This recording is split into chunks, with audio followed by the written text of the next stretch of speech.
What is going on, people? Welcome back to another Red Army Rant pod. Manchester United take on a former foe in Ruben Amorim and AC Milan. I call him a former foe because he is a foe, because screw Ruben Amorim for everything he did. I don't care if you got the players, if you got rid of the players, I don't give a shit. He's a foe to me. Yeah? I'm so glad he's gone. I'm so glad he's sacked. I'm so glad he's no longer the Man United manager. All right. However, I still have to deal with him this season because obviously I like Milan and Serie A. So yeah, listen. But Ray, what is going on, bro? What is going on? How are we doing over here? Big How are up, we doing? guys. Big up. I Shout out. can win on a Saturday. Yeah, Big man. up to all the Red Army around the world, Yeah, different time zones and stuff. I know everyone choosing to the community who are different parts of the world. So big respect to you guys. Yeah. So today we face Milan. I just want to get this preseason over and done with, mate. I've had enough of it now. I know Ruben is the coach, but for me, he's gone from United, so I don't really care about about him now. So I'm happy that he's gone. So we can concentrate on what we're doing now. And they've released a squad, so it's interesting for me. I'm looking forward. I'm looking forward to this one because we got Hull next week, so we yes. now have to play the players that will probably start that game and rest them quickly because you don't really want any problems.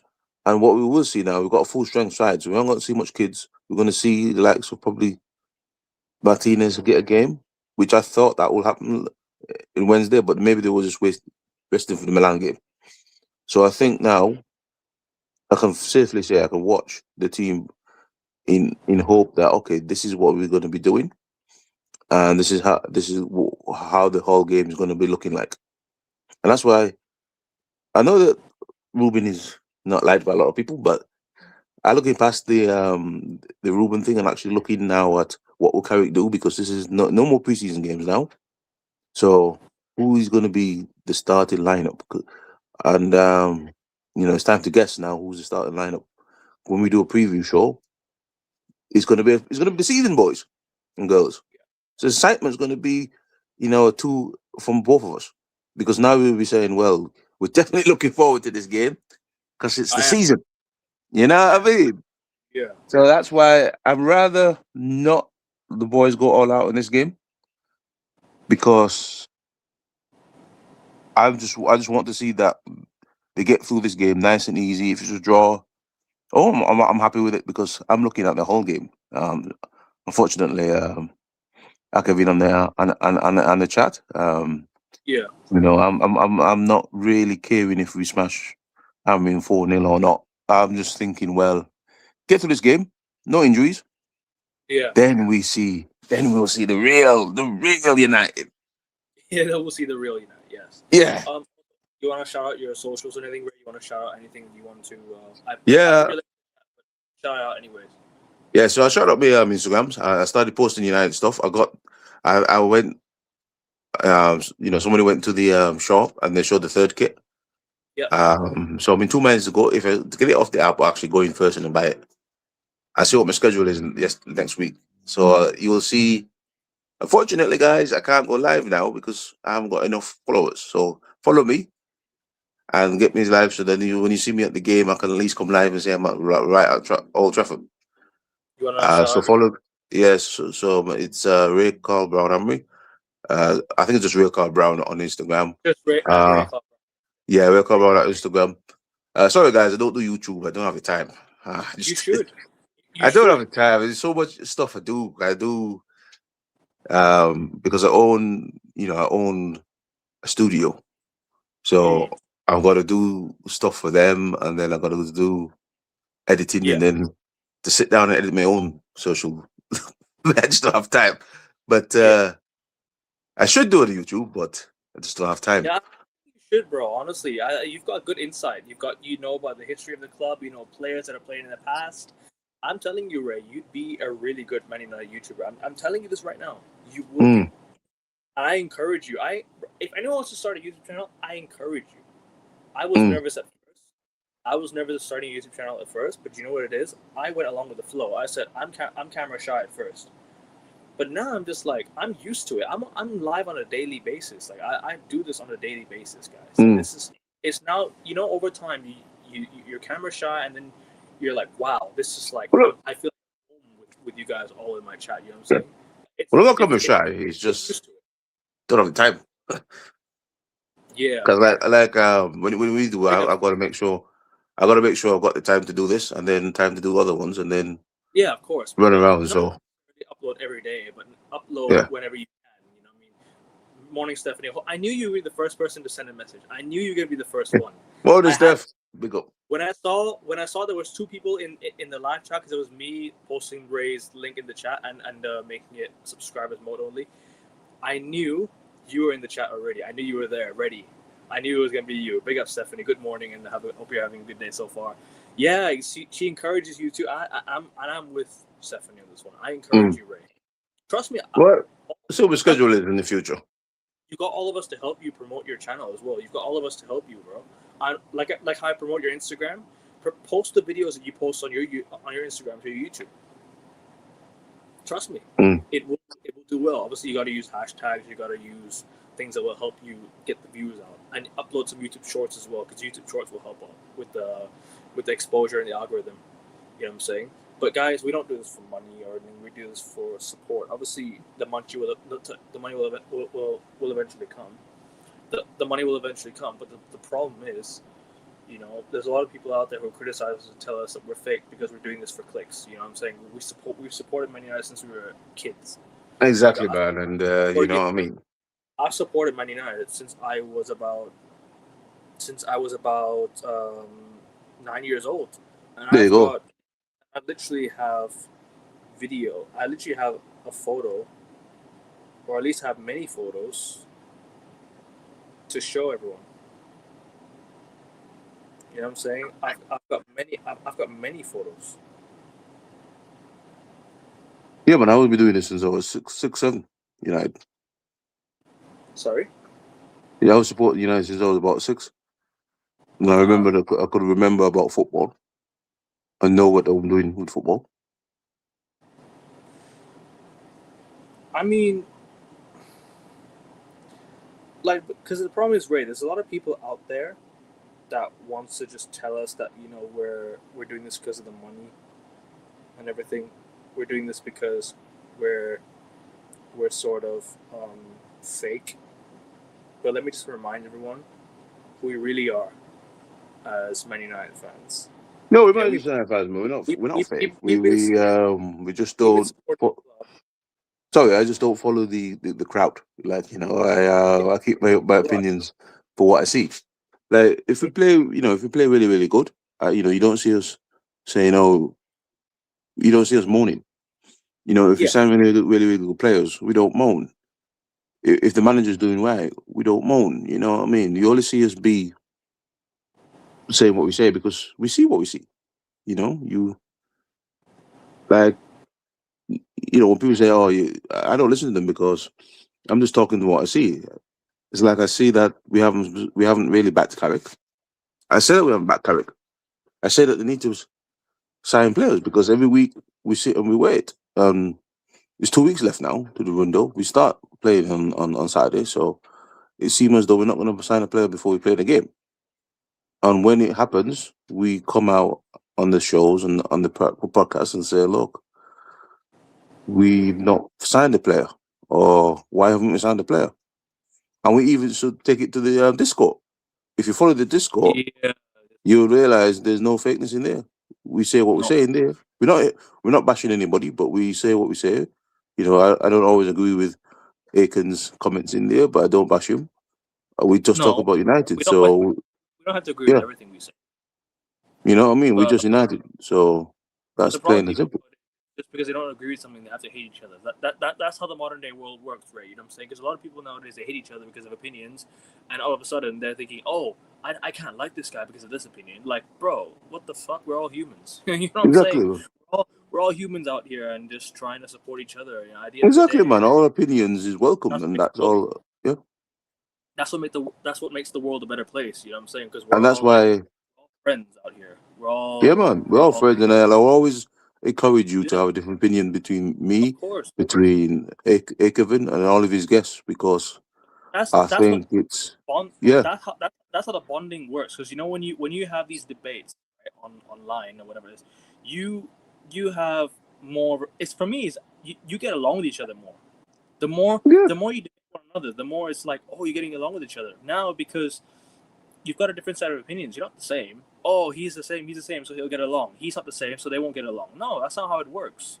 I have a friend, yeah, who me and him completely disagree on everything we talk about Man United. He and I completely disagree on a lot of things about Man United. hmm? Obviously, there are times where we agree with each other. There are times we disagree with each other. But at the same time, I'll tell you this right now: we're still friends because we support the same club. You know what I'm trying to say? We support the same club. We have different set of opinions. It is what it is. The main part is that we're Manchester United supporters. That's the number one priority. Nobody gives a fuck about what you think, as long as you, at the end of the day, support the same club. That should already make you friends, not separate the fan base. The fan base should unite. Doesn't matter what your opinion is. At the end of the day, that's how that's how you roll in today's world. That's how you roll in today's day. That's how it should be. You know what I'm trying to say? So yes, I yeah, completely that's just understand. what I Yeah. think. That's just what I think. I don't know what you think, Ray. Obviously, what you wanna Well, you yeah, I go mean with? that's the thing. I mean, as I said, I encourage different opinions because me and Akevin don't agree on certain opinions when it comes to certain players in our team and Of certain players course, of the past. But we're not hating on each other. We just say, all right, okay.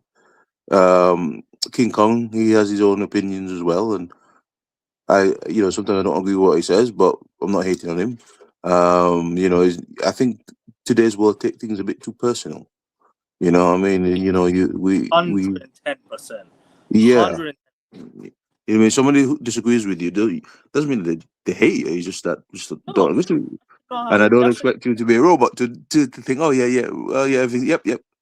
And that's why I like to listen to different comments and stuff from the community as well. Because sometimes I don't yeah, agree with the community what they say. 100%. Like Uh, we had a debate with one of the community guys Starting to see your comments, about Stephanie. Sorry about that. I'm back sorry. now. All right. No, I didn't see your comments because I was on another app. I was just seeing something. That's all. All right, sorry. Okay, yeah, it's like I was saying, sometimes I Thank you, disagree Steph. with like we were having a debate about Zerks and with Yeah, another. And it was a good healthy debate. He wants to keep it, I don't. And I don't have any problem with that. that's the thing. We don't have to agree with each other on a lot of things, but we respect each other. Me and Hmm. Ray respect each other because we support the same club. We have a different set of opinions at times. Exactly, bro.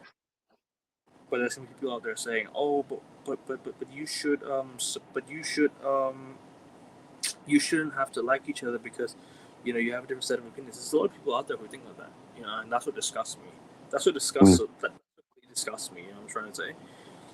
But I look, think it's, I think it's the oh, oh good. I think it's the cult of certain things in United. What I've seen crept into the fan base over years. I mean, like you'll have some people who support the board so much, no matter what they do.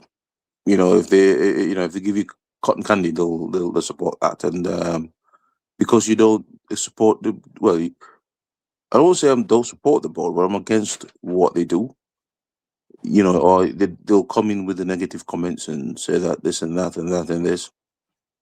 But it's because I want United to win. That's why I curse the board.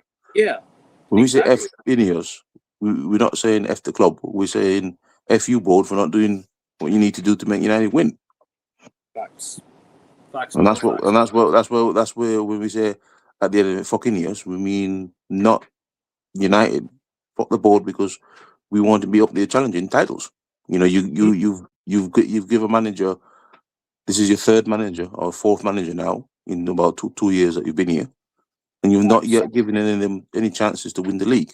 I mean, you gave Ten Hag. You said Ten Hag was the guy. You sacked him in October. You said Ruben was the guy. You didn't buy many players in November. Okay, he wasn't a great manager, but he still didn't do anything what he He needed to still do. didn't do, he still didn't do it. He still didn't do a good job for me personally. Yeah, he wasn't a good manager, but you still didn't buy him the midfield. Then you sacked him in January. okay, Carrick has saved us because he did save us. And then now, Yeah, he kind of did, but at the same time, he didn't because Champions League football has now lowered the standards of Man United. let's lower the standards, but now you want to think, okay, let's push for the league. Look at the summer that you're giving us. Yeah, yeah, I hear you, Ray. I 100% hear you. One love, one team, one religion equals Man United. Facts. Yep. Facts. Opposite that attracts the magnetic law. Sorry. Opposites attract, that's the magnetic law. 100%. 100%. When I used to go to matches, you wouldn't believe I support United. I really give all players stick, no favorites for me, but I back them over completely all over other clubs. 100%. 100%, Steph. This is true. And at the end of the day, I give every player a stick when they deserve the stick. I don't Oh, give yeah. players deserve stick. I don't really give players when some players don't deserve stick when they're playing well. I give them praise and credit. Obviously, they've got me all-time favourites like Rooney and Ronaldo and all the. But I still give them stick. Whether I think some of these players are good enough to win us a league title is irrelevant. Like at the end of the day, I don't think this team is good enough to win us a league title at all. Right? I don't think even the attack, even if we're scoring so many goals, I don't think it's good enough to win a league title. I still don't think it's enough to win a league title. And I agree with you. I don't think anything is good enough to win a league title at the moment. You know what I'm trying to say? So yeah. Not this year. Not this year. This game, but at the same time, I look at today's game like, if we lose, Man United fans can be outraged, and that's what I want. I want outrage. It'll be a W. It'll be a W for us if the whole fan base is outraged, because losing to Ruben Amorim might hurt the fan base. Oh, because he's damaged our feelings, which he did. And imagine losing today. United fans will be like, oh, but we lost to Amorim. We need signings now. They want signings now. That's what I want from the club. That's what's gonna help us. The fan base waking the fuck up. I see a lot of Twitter fans, the ultra positive ones. Maybe they're also starting to really. I hear you. Big up Arian. Yes, bro. This game's bigger than the UCL final, 100%. I hear you, but the thing what annoys me is they'll be straight back on the gravy wagon if we beat Hull. Now, for me, you see, I'm more opposite than that. I'm more hurting if we lose to Hull than I'm in today, because I know that if we lose to Hull, that means we're already behind in the Premier League, and we'll be laughed at for a week losing to Hull. And this is where I say, for me, this is where there's a different opinion, because I'm thinking I'd rather lose today and win on Saturday than the other way around. You get me? Yeah. Because I know losing to Hull will hurt me more than losing to Amin in the preseason game, because preseason. Because there's so many changes. It's not the same team. So this is why I'm saying. I know fans want it because hurt our feelings, and he wasn't that great. But for me, once you've left United, I don't have no hard feelings for you. Whatever you do, you do it. I'm more concerned about United, going into the season. So I'm trying to. Well, for me, I know others got the same other opinions, but for me, I'm just trying to bypass this game as not really a game that is meaningful, and just go to the whole match just ready for Hull, focus for Hull. If Carrick pulls all the starters at halftime, I'm quite happy with that, to be fair. Because I really, really don't want us to go in with a vendetta against Amrin, try and play hardcore football. Oh shit, Rashford gets injured. Oh, Mbeumo's injured. Now that would really set us back for Hull. So if I'm just thinking, the lads, look, let bygones be bygones. Just play like it's a friendly. Don't overstretch yourself, because I've not seen Hull play, so I don't know how they play. And if we go in missing 2 or 3 of our starters because we took the game too serious today, we are going to be on the back foot. So that's just me. United won all 38 Premier League games 1-0, got the most Premier League points ever, and became elite Premier League invincible. Some fans still wouldn't be happy. Do you know what that would mean, Stephanie? We'd have broken every single record in the Premier League. No goals conceded all season, right? All wins in a single season, and what do you call the most points ever in a Premier League season? You know what I'm saying? Every weekend 1-0, 1-0 until we win the title. I'd be the happiest man on Bro, planet Earth. I'll be getting drunk. I know you don't. Oh, Ray. 1-0 every single week to win the Bro, league title. if we're winning the league 1-0 and we're top of the league and we're visible and we've got how much points That, is that? That's like all the points you can that's ever the get aim. in it. That's the aim and that's the dream. But there are some fans who say, "Well, we can't do that right now." Yeah, because you fucking idiots don't want it to happen. Because you can't.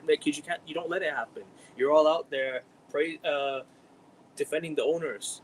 You're all here supporting the why we can never do it. That's why I say, oh, it's unrealistic. Yeah, because of you. Because of people like you. I'm not saying you, Stephanie, but I'm talking about people in general. People like you that say, oh, it's unrealistic. Yeah, those are the ones who are preventing us from winning a league title because you're the ones that are not doing anything against the owners. You're not doing shit for the owners. You're not helping us. You know, all the money that's gone to the training ground and all the money that's gone to the stadium, yeah, can't even help us with the transfer budget. That this is finished, bro. 500 million revenue last year, and they can't even sign a fucking midfielder, bro. We have not even spent more than Coventry and Ipswich Town. They've just come up from the fucking championship. We can't even Exactly. spend. We can't even spend more than Ipswich Town and Coventry City in a year. United have qualified for the Champions League, and you meant to tell me that we're in the right direction with Michael Carrick. Carrick the other day just said, "I need more." Why are you? You know, I respect Carrick for saying that, but why are you saying this now when you could have said it 3 weeks ago? When the preseason was still going on, when we were facing Wrexham, why didn't you say that when we were going to face Wrexham? You know, I wish you said that after the World Cup ended. We need more. We've signed Tielemans nearly a fucking month ago. It's been nearly I a said month, to lady 2 months ago. and he was at the World Cup. So this excuse that the World Cup's going on, right? This excuse that the World Cup's happening is irrelevant. City signed Anderson during the World Cup. Yeah? Spurs signed Tonali during the World Cup. Yes, Italy didn't qualify, but I don't care. You're supposed to go sign players that are how do you say it? You're supposed to go and sign more players. It does not matter about the World Cup. I never cared about the World Cup when it happens when the transfer window is still open. Don't give me the excuse of the World Cup.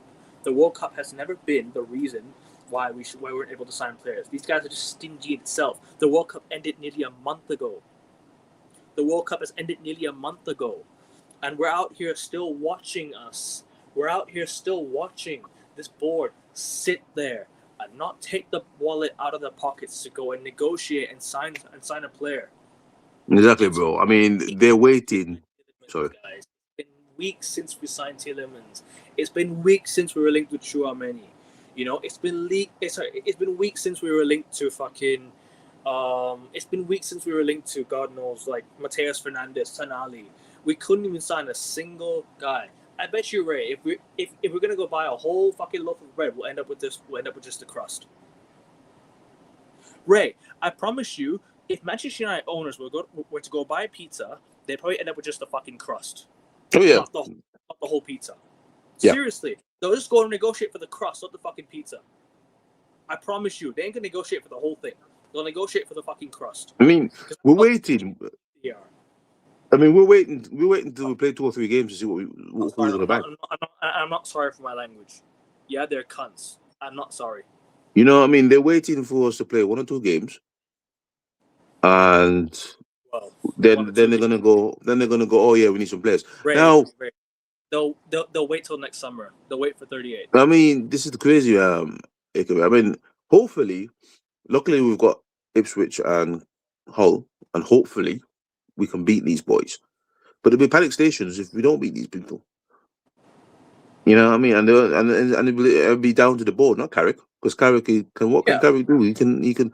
This season, I'm not even on Carrick's back if it goes wrong, because I'll be saying, well, look, what can he do? You always want a man. You always want water out of a stone.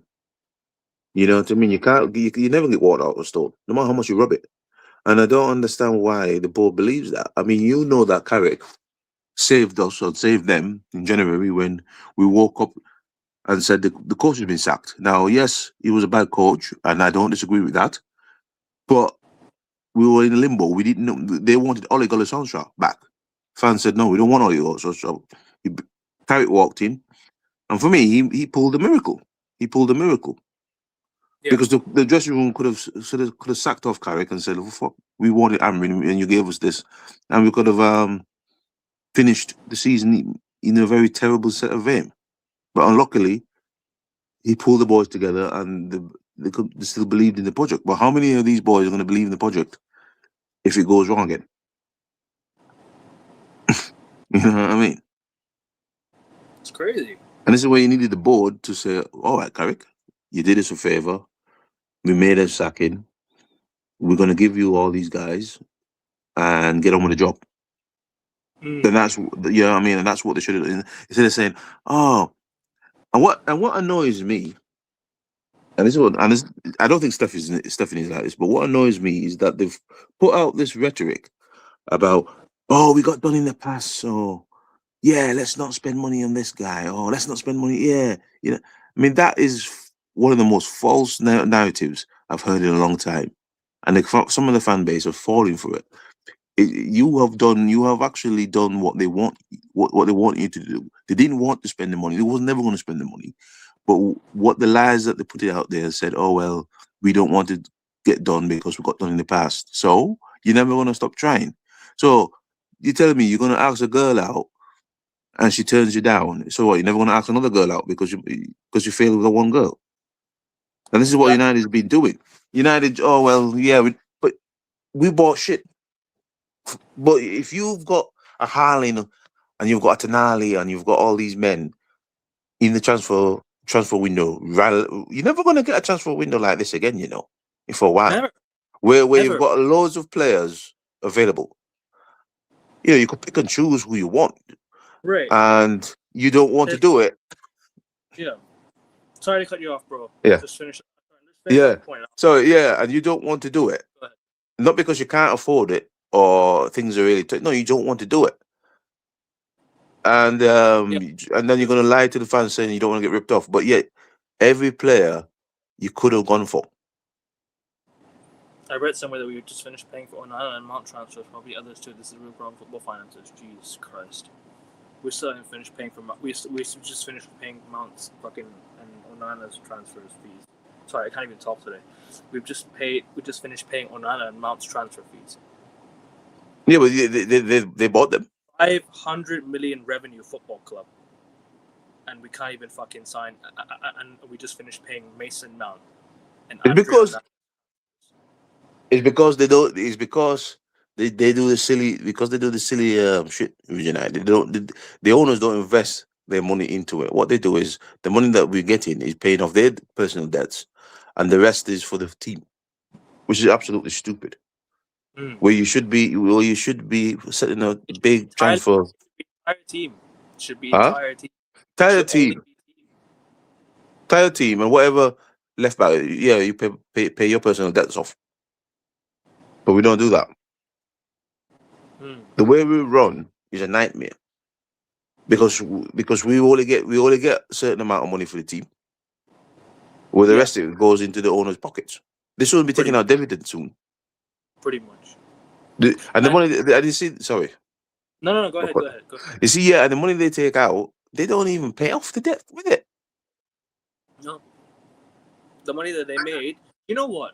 If the new owners came in and said we can't spend this money right now, it has to go to our debts clear, I'd respect it. Yeah. I'd say, do you know what? You do that so we can be debt free. I respect that. You're actually doing things for the football club, not for yourselves. These guys are not doing anything with the fucking money that they're getting. They're just putting it into their pockets and putting us in. And the debt just keeps going and going. I mean, this is the problem. I don't understand why nobody wants to tackle this fucking debt. If an owner came in tomorrow and said, "Look, all right, look, I've got a lot of money in my pocket. I'm the second most rich man in the world, but unfortunately, I've got to sort this out. Give me 2 or 3 years, I'll do it." And he does that, bro. The backing he will get, you'll be knighted by the fans because every time we want to do something. 21 years too late, man. 21 years too late. You know what I mean? Every time we want to do something, all we hear is like, "Oh, we got no money. We got to finance the debt. We got." Bro, you're earning money. You've got these men are billionaires. How can you be broke? Yeah, and before people come and say, "Oh, but they're Americans," let me give you an example. Yeah, Ryan Reynolds is investing the fuck into Wrexham. Look at where Wrexham are right now. Look at where they are. Exactly. How many years have they got promoted in a row? He brought them from nothing, from League One. 3 Non-league years, football, boys. Ray, 3 years straight. We've Exactly. gone from Remember, two to Wrexham was playing non-league football. That means non-league football, bro. they And wasn't where even in the league, they're and from Wales. They're from they were way Wales. back down in the Conference North or whatever it's called now. But they Yeah, weren't playing. They weren't playing league football. There was a crap team, yeah, and this man invested his money into them. And mm, now, I mean, and I don't even want to hear about the Americans neither, because no, look at Tomboli. He's investing in Chelsea. He's invested in exactly. Chelsea, and Trying Chelsea to. is spending. Nobody's like the Glazers. The Glazers are a different brand. The They only problem are. with Todd Bowley is he gets away with a lot of money laundering, in my opinion. Like the way I see Chelsea do business is the way they sell people, the way they sell players, is really like um, dodgy. Like I don't know how to do it. I wish United could I do don't know it, how they do it, but but look, I because mean, they could sell a player that they don't want for over 50 million all the time. I'm not Todd Bowley's biggest fan, but he spends money. Like that's He the thing spends with money Todd. and he sells. I mean, Chelsea will buy a player they don't want, and then they sell him for over 50 million or something like that. Yeah, We can't like even sell Rashford for 20. So yeah, it's bro. I kind mean, this is oh, I mean, Idios is Glazer number 2, and that's why I hate them for. yeah. And this is why I'm saying, yeah, like if we were able to go and spend this money on clearing the debts, right? If the new owners came in and said we can't spend money, right? We have to clear the football club's debts first. My respect for you will go from here to up here. I'm not talking about these current owners. I'm talking about new owners. Yeah, there's gonna be. Sorry, I can't even talk today. Jeez, sorry. There's gonna be people out there saying that they're American.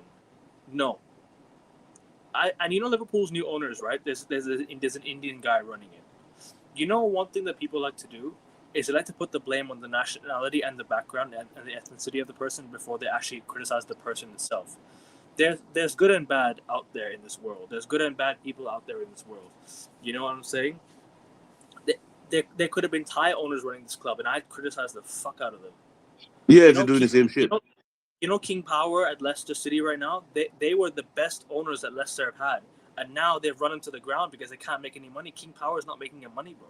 Ray, I live in Thailand, right? King Power are struggling like shit right now. Yeah, I mean, if that Bro, died, then yeah, the duty free at the airports, they're finished. It is finished. You know what King Power does? Duty free shopping at the airports. They run right. they run they run duty free at the airports in Thailand. Bro, they are so finished. They are cooked. So Bro, what does they do? What do King Power do? sorry, What do King Power do? they have to sell the club or at least sell it to a consortium because they need No, it what for they do? What they do for what was it? oh duty free.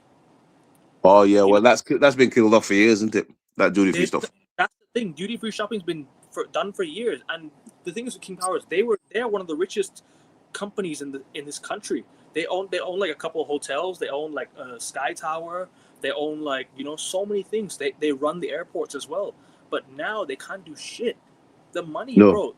Ever since COVID happened, ever since COVID happened, they've just been run to the ground. They're dead. Their football club is finished. They need an investor. Leicester City needs to sell some shares to an investor before they Yeah. can start thinking about bringing money in again. Because this guy, I respect him. I think he's a really good person. Like the owner of Leicester, I think he's a really nice. I think he's a really nice guy. But he needs to put the football club above him, and not him above the club. He needs to Yeah, put. because He needs to sell some shares so that he gets some money that he can put into Leicester City. Because at the moment, I'm looking at it, bro. They're finished. They got relegated back-to-back years from Premier League to Championship to League One. That's the lowest Leicester City have been since they've come up to the Premier League. and you can see that because they're They've failing been because relegated of many times, bro. King Power ain't got no money now, Yeah, exactly, man. And and this is what you don't want for United, bro. You don't want. no, You don't. I mean, freaking Nice. I mean, all example how bad Nice is. I mean, just look at Nice and the other clubs. Nice just survived relegation just last season. just about, And just and about. Jim doing the same exact thing. He's cutting costs. He's not buying players. He's sacking managers. He's doing all sorts of the same. That's how they run football clubs.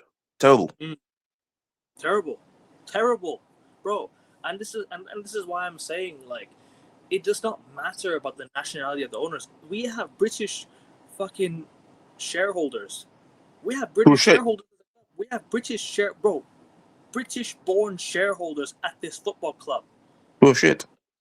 Before you know, bro, I'm telling you right now, if Liverpool's ownership goes sour, they're gonna blame it on the Indian guy, and then make him the biggest issue, instead of saying, oh, but now he's Indian, he runs our club, he's got nothing to. This is what they're gonna do. This is what they're gonna do. I know it's bound to happen, and I'm telling you right now, I'm going to predict it. I'm gonna predict it right now, bro. He's going, and I don't want him to get abused because I don't think people should get abused like that, bro. The Indian guy that runs Liverpool now, that's just signed the consortium contract or whatever it is, that just bought the consortium that he runs with Jeffrey Bezos. I'm telling you right now, if they run Liverpool into, and if they make Liverpool a problem financially, or like if they make him, excuse me, if they make Liverpool broke, or if they go broke, Liverpool fans gonna blame this guy and call his ethnicity out, rather than his actual incompetence. Because that's what a lot of football fans do in the UK. You know what I'm saying? Yeah, they do that a lot. Remember Sheffield Wednesday?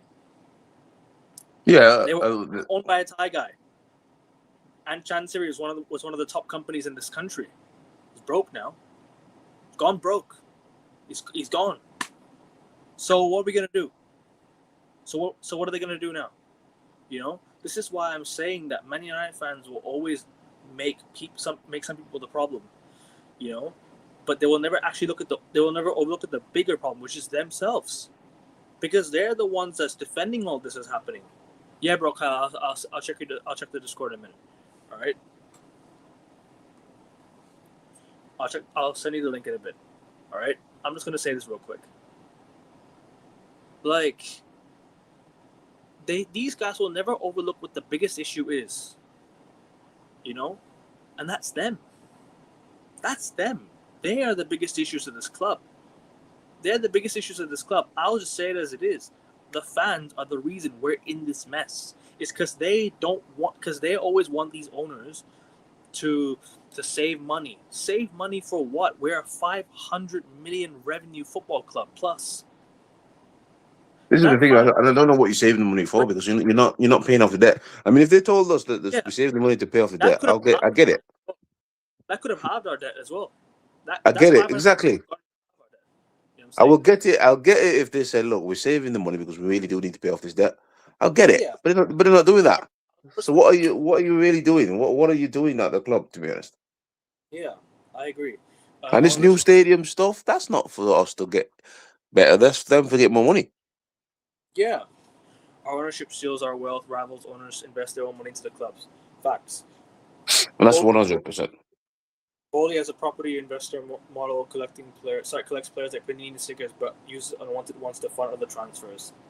He's smart. Bowley knows what he's doing, bro. We don't know. I mean, look, Chelsea. People wanted Enzo. They said, "Look, give me 120 by Friday. No deal. If you don't do it," and they know they can afford to keep him. And if anybody wants him, they're going to get 100 million for him. Brighton is owned by a Brit. Best example. Yep. We can't exactly, man. Yep. We can't do that. We can't go, "Oh, look, yeah, you want this man? Here's the money," and somebody will pay it. And you have Newcastle fans so relaxed, Stephanie. They are so relaxed. You know what I'm trying to say? Newcastle fans. I don't know about that. There's one guy called True Geordie. Do you watch him? Yeah, True Geordie. Yes. He's not that relaxed. No, he is, and this is what I'm saying. Newcastle fans were begging to get out of the sports director made by that guy. What's his name? Mike Ashley. He was shit. They were begging, bro. They were begging to get out of that ownership, and they got that. And now they're so relaxed about the whole situation. They've just finished below Sunderland, who've just come up to the Premier League, and they've been relegated for nearly a decade. Sunderland have just finished above Newcastle, and Newcastle fans are not even reacting the way they are. Bro, I don't know what's up with Newcastle fans. Why are they not like this? Some of them are not. Some of them are not. But I know the True Geordie. He's definitely. Bro, I think he's the only one I've heard. Bro, Ray, what has happened to what has happened to old British culture in terms of protesting in football? What's happened to that? Now people are just so relaxed about the situations of their football clubs rather than actually demanding the highest standards. I am so. This is why I keep on saying the Premier League is so finished because the standards are dead. I'm not saying the Premier League is a bad league, but the standards in the league are so dead because the people are not as serious. Liverpool fans were once at a point where but FSG didn't, FSG this and that. But now but when it goes sour, they'll blame it on FSG. Why can't you just keep it consistent? Why can't Man United fans keep it consistent with Ineos and the Glazers? Why can't Newcastle fans keep it consistent the way they did with Mike Ashley with the new ownership? Nobody cares if you can't spend your money. Take the hit if you have to. Take the hit. Sometimes you have to take the hit for the risk. You have to risk yourself. And this is why I'm saying, Ray, when you take a risk, it's worth it. Sometimes you might have to take a deduction. Take it. Take the deduction for a season and maybe come back again the following year. Because if it's worth improving your club, then it's worth improving your club. Take the hit. Take the hit as much as possible. You know, City, who knows? They could get a points deduction. Whatever happens, their owner's going to come back next year. They're going to bounce back because this is what I'm saying. Ray, Man City, before the ownership takeover, right? I'm telling you right now, right? They had no trophies in 34 years. 34 years. No trophies for Manchester City. Do you remember that banner that they put up at Old Trafford? That we put up at Old Trafford. 34 years. Do you remember that Do you remember that League Cup semi-final we played against Man City, won on aggregate when Tevez scored 3 goals in that series? Remember that one? Yeah. 2010. We put up a banner saying 34 years. 34 years and counting. City didn't win a trophy. 35 years later, they go win an FA Cup. The next year, they win a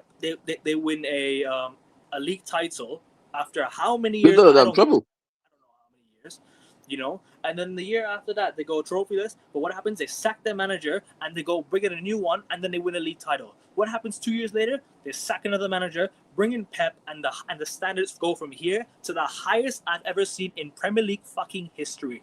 I've never seen a team so dominant in terms of ownership. It is crazy. They are far ahead of the rest. And there's some people out there saying, "Oh, 115 charges, 115 charges." They're not going to get that's 15 charges. What are they doing as a football club is what I want my club to be doing every year. Man City will spend despite the charges, and they'll win league titles consistently.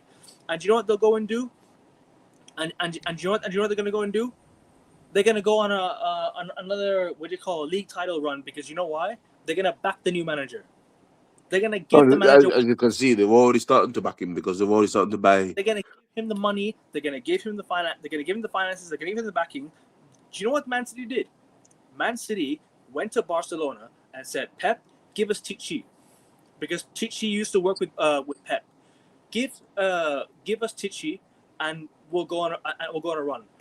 I don't know who it was. Was it Tichy or someone that just came in and left? When Tichy left, Pep decided to go because Pep's man left, so he left. City went on City are now rebuilding their board or something. They've just gone to spend 125 million on Elliot Anderson. They've just gone to spend 125 million on Elliot Anderson. Yeah, even after a board refresh, and just wait till you hear this, right? Just wait till you hear this. They brought in Enzo Maresca after Pep Guardiola left. And how much money they've already spent? 125 million. We can't even crack 100 million. And they've just and Coventry and Ipswich have already outspent us this season. They've already outspent us before the season starts. Bro, I am worried about this season. I'm not gonna lie to you guys. This team is not bad. I'm not saying our team is bad, but when you've got a squad depth like this, you're bound to struggle. I don't want to sound negative, and I really don't want to sound negative because I don't want my club to do bad. I want my club to do well, and I want to be in that positive spirit. But I just can't, because I just know what this club's going to do. Every year we get Champions League football, we don't spend, and this is why we always struggle in the Champions League. We get grouped, we get bounced out in the first round. We lose to some bum-ass team, yeah, and we're the laughing stock of Europe. We should be one of the top teams in Europe. We should be in the semi-finals at minimum. Sir Alex Ferguson, even though he wasn't winning Champions League, still made as far as the semi-finals. He still made it as far as the semifinals. He actually didn't win it, but he still made it as far as semis. He still made us one of the top teams in Europe. He made us a threat. He made us a team that was, going to conquer Europe potentially. And I'll admit this: he failed in Europe. Sir Alex Ferguson will agree with me himself. He failed. He should have won more European League titles. But even You should have tried Liverpool at least. The greatest manager of all time for me personally. He's still the greatest manager of all time for me personally, because of what he did, how he revolutionized Man United, how he took the league by storm, because of his standards, because of his way of managing, and I like the way Carrick has called out the board. I like the way he's done it, but he's done it weeks too late, and this is the problem. When you do business too late, you're then hassling on deadline day. You're then hassling before the season starts, and you're gonna be like, oh wow, we need this, we need that. One thing that one tweet I read on Twitter: if you starve a man for months, he'll be crying for a loaf of bread. He'll probably crying. He'll probably be craving for the crust of a pizza, because that's how bad it's gone. And that's how long it's been. That's how overdue. We've not signed enough players. You can't tell me you can sign Santos, Tielemans, and Carl Darlow in a year we've got Champions League football and tell me that's good enough.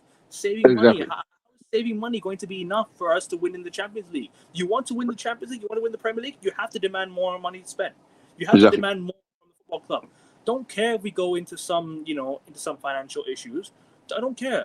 But if at the same time, if they say that they're going to spend the money on the debt, I respect it, but this is too. But what they're doing is what they're gonna do is too late, bro.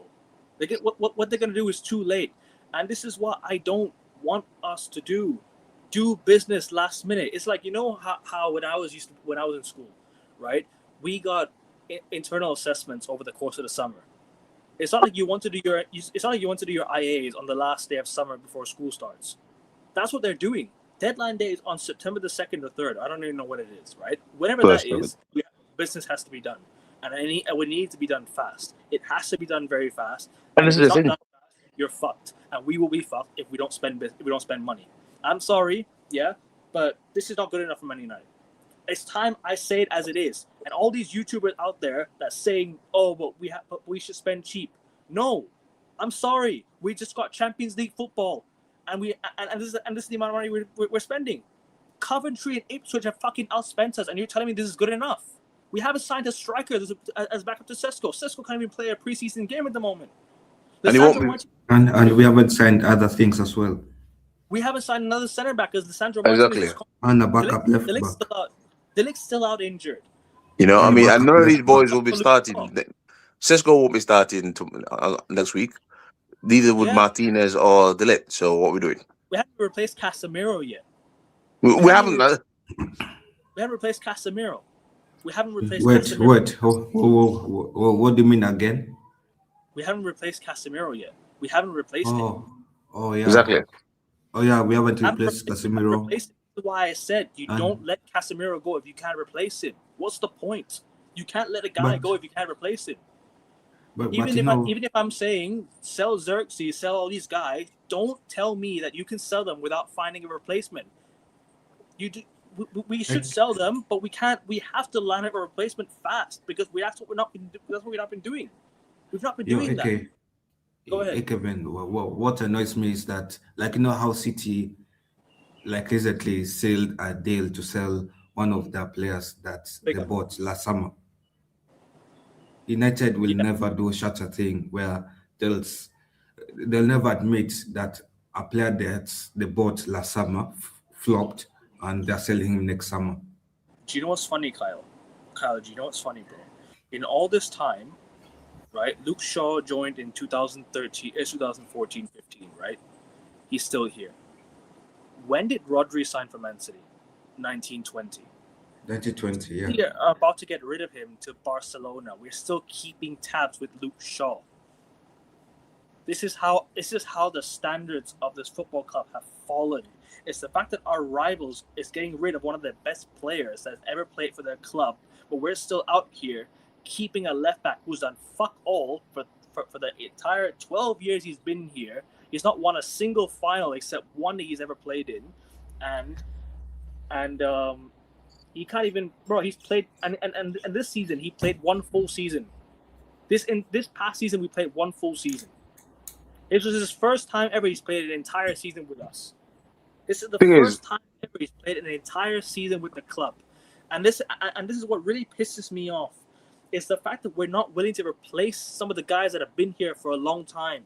We're still thinking, oh, but let's hope they succeed. If they've already flopped after 2 years, get rid of them. Get rid the of thing them is, and find someone better. Stop keeping tabs of these players. This is why we've not been doing well over the years, because we keep on holding on to the same players over and over and over again. You line up a replacement and put them on similar wages or even better. yes, and I agree with you. And the thing with the comment here is Carrick is proving himself. Yeah, he is. But the problem is how long can he continue without help? You know, what I mean, the start of the It's season. about help, bro. You need Carrick. You know what? You know one thing. I gave an example, right? When you know how City operate, they'll bring in the managers. They'll bring in a guy who worked with the manager previously. You know how where City brought in Tichy, right? And now he's gone. That Pep and now Pep's left, right? Tichy was the guy that worked with Pep at Barcelona. Look at Barcelona at the time. They had Messi, Iniesta, Xavi, all these guys. They were making good moves. They built such a good team. When Tichy went to Man City, look at what Pep did. Pep won the treble. Pep won the 4 in a row. Pep won 4 in a row. Pep broke the 100 points thing. You know, this is why when you have a manager like Pep who's elite, you get backed. Mourinho was not backed at Man United. Mourinho called out some of these players, and they're still here. You know, some of these players are still here. Martial left how many years ago? 2 years ago. only just 2 years ago. Just 2 years ago he left. You know, Sancho just left last year. Twice. This year. Rashford's gone out on loan twice. Sancho And he's back. was under contract and he left for free. You know, who else am I talking about here? There's only a very few players I'd say, all right, actually worked out. When Mourinho removed Pogba of the captaincy, you were thinking, why did he remove Pogba? Why did he remove Pogba? Maybe why did Mourinho remove Pogba of the vice captaincy? Because maybe Pogba just wasn't the right guy to be the backup leader. Not because of him as a player, but some of these players were so butthurt by Mourinho's decisions. They were like, oh, but this is anti-football. This is not football that helps us win. Why did we win 3 trophies in our first year then? Why did he win 3 trophies in his first year? And if they backed him, we could have won a Premier League and FA Cup. Won a Premier League title twice, 2 years in a row. I think he could have competed with Pep. Of Mourinho course. was the guy with Pep.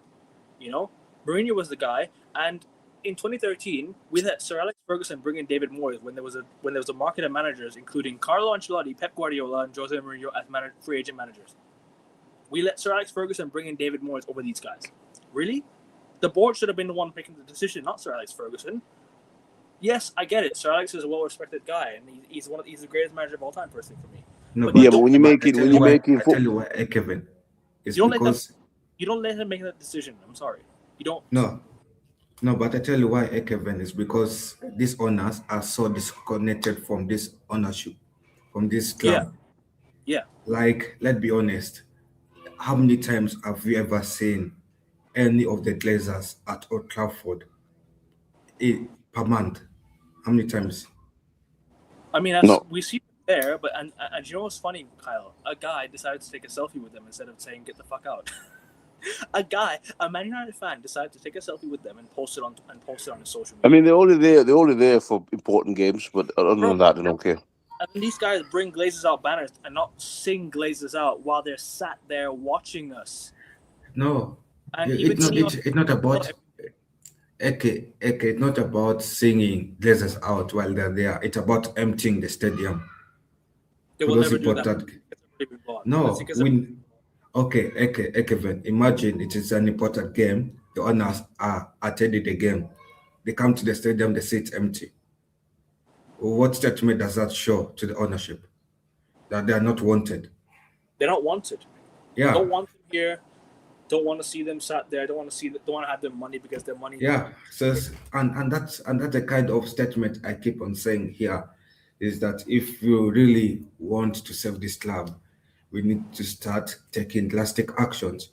As much as we as much as we like to blame the ownership, we need to start blaming this fan base as well. Carrick is proving himself despite all the constraints of the ownership so far. All things considered, we should be looking at the start of the season. Well, I hope you're right, but then again, But the how can you rely on that though? Because football's a funny business.